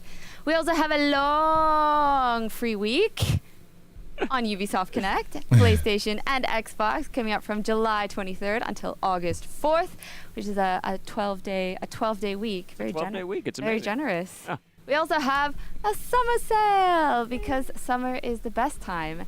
Xbox is 85% off from July 7th until July 29th, and PlayStation is also 85% off, the Standard and Ultimate Edition from July 15th until July 29th, and then the Gold Edition from July 29th until August 12th. I just came on to say a bunch of dates. It's amazing, yeah. So much good stuff there. And you know what, folks, we got more because we got some content of the week coming your way. Starting today, July 16th, an illustrious outfit, the Apocalyptic People have been asking for this to come back for a long time. Available for 15k steel for all heroes. Look at this thing. They're so cool. Big, fiery, shadowy wings. We also have an execution coming back. Ilma's Helping Hand available for 10k steel. Has been retrofitted for all heroes now. Fun fact, Ilma will toss you one of 4 random weapons from off screen for you to do that execution with. So it's very cool. And if you want to know who Ilma was, that's why we have lore pages. They're good. I'll talk to Raph about that one later on, actually. We'll see. On top of that, we also have the Kensei Hero Fest going on. Yeah, Moko. I mean, they all do. It comes with a brand new unique execution. All pretty impossible to, for 7k steel. Now, moving forward to next week, July 23rd, with the title update going live, we have an illustrious outfit that's going to be available for 20k steel. The Inked Koi, which are just cool fish. Look at these happy little fish just swimming around. Are you kidding me? They're great. Don't be coy. Oh, amazing. I love it. But we got... I didn't practice that at all. I know, completely natural. We love it. We also have a mythic outfit that's going to be available called the Swirls of Revolt. Available 15k steel. I think that's going to go super good with that. Yeah, moveset and everything's been revealed already. Yes. Yeah. We're foreshadowing that it'll look good there. But it looks good for everybody. Of course. Really good. And we'll have a new execution, the Bloody Scuffle, so available for 10k steel. So this one, that's a good one. Get into the spirit of Eric Curry and the bare knuckle and the fighting and the punching, and that's just a good finisher. punch them all. It's going to be great. Punch them all. So much punching. And, we mentioned it earlier in the show, too, but we are doing something really special for Arakure. So on July 30th, Arakure is going to have her very own unique free roam emote that's going to be available. So if you want to be your own delinquent and you really just show all the fools in Heathmore what's up, you can do that, folks. It's perfect for her. It is. It's like absolutely perfect. Absolutely. Yeah. We got more content of the week because on August 6th, Meyer Green, a brand new material is coming out available for 10K steel. It looks glorious. Papa Nerd. We've not had a new material for a while. So we're good with that. And we have also some content of the week, legacy content from the Tester Metal, which is available. We want to remind people on that. So from August 13th through September 3rd, the illustrious outfit Timeless Wolf will be available. So if you want your very own golden Apollyon mask, now's your chance, and been retrofit for everybody, because everybody does. We also have the mythic outfit Candlelit Shrine, which has also been retrofit for all of our heroes, available for 15K steel. It's super cool. There's a spooky skull and candles and books, the spookiest thing of all. And an execution, no weapon needed being retrofit here, so that'll be available as well. And look at that, knee to the face, off the cliff. Hey, it's a whale. Oh, yeah. Yeah. How do you know? It's a whale of a time. Sorry. Whale. Yo, Vader. Appreciate it, man. All right, whale's not included, folks. Sorry, so yeah, that's true. Okay, I'm sorry, we got more. There's an arcade quest going live today. Wolves from the Door, available from July 16th through the 23rd. So check that out. It's available for all players. And this weekend, an event order, the Medic Challenge. So from July 17th through the 20th, be the faction with the most allies revived. Please help me. I'll be the dead Nusha on the ground that needs to revive. So I'll be right there with you. Hey, we've only had 1,000 calories today so hey, far, we got man. more because August 6th or the 13th, we have an extra XP fest. So get double XP at the end of every match and on all completed auras. Perfect time to grind out all those reps on the heroes, including Arakure. That's right, not just one, but two. Get some food in a bit. All right, so that's a lot of stuff. That is a lot of stuff. But you know what? We got even more stuff. But it's stuff from you. You guys, our community. The reason why I'm here is because we have some community corner videos coming up right now. Let's check them out. Josh and TJ not here? No, boys. Oh my god. That's why I play Jules, man.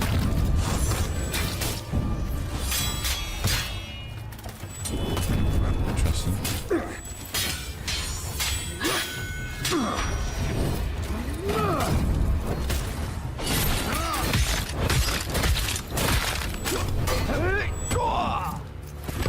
You lost Zone A. Huge. Wait, what happened then? Let's go, big Warden plays, man. Let's go, Goat Warden. I like it. Holy shit, that's scary. That's fucking cool. That's a really cool drawing. Now this is a very blatant place to hide. Go over here. It might be a really bad idea.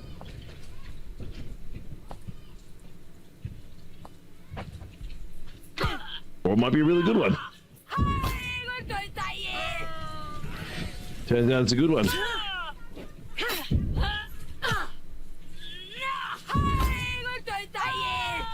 Very good one. I like these. They're cool. That's a pretty good helmet. Katana.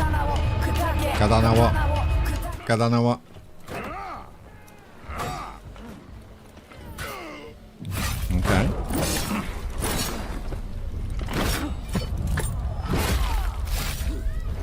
Wow, we're in like 2016 again.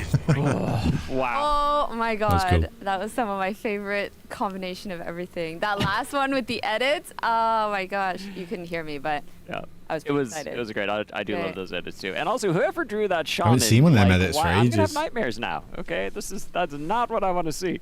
Whew, holy crap. Or is it? No, definitely not. No. Terrifying. Absolutely terrified right now. So good stuff. So amazing work, community.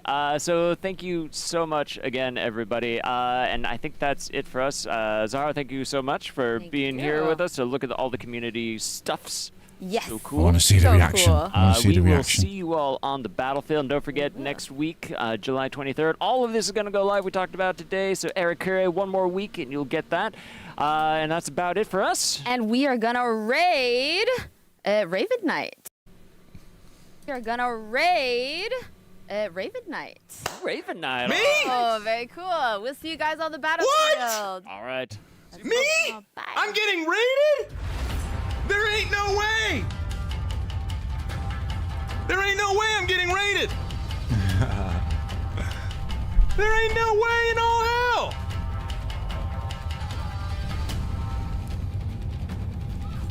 No way. Welcome all you crazy people. How y'all doing?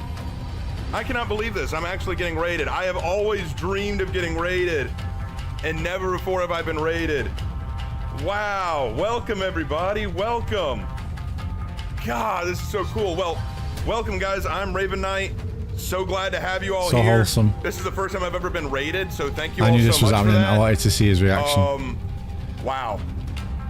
I cannot thank y'all enough. I can't thank Ubisoft enough. I can't thank For Honor enough. This is so awesome. Well, bear with me. Thank y'all enough. I can't thank Ubisoft enough. I can't thank For Honor enough. This is so awesome. Well, bear with me. I need to mute myself. Hold on. Playing myself in the background. Bear with me for a second, guys. Bear with me. Hey, guys, how y'all doing? Wow, I am. Well, ladies and gentlemen, my name is Raven Knight. Thank you for being here. If you don't know who I am, I'm kind of the lore For Honor content creator. And according to what my community told me, they mentioned me, but I wasn't here to hear it because I had a technical issue. So I'm going to go back. I want to hear them mention me. Apparently they mentioned me, and I want to see this. I want to see them mention me. So hold on a second. I want to get to that part. Can we get to that part where they mention me? I'm going to refresh the page. I want to see this. I actually want to see this. Will they actually mention me?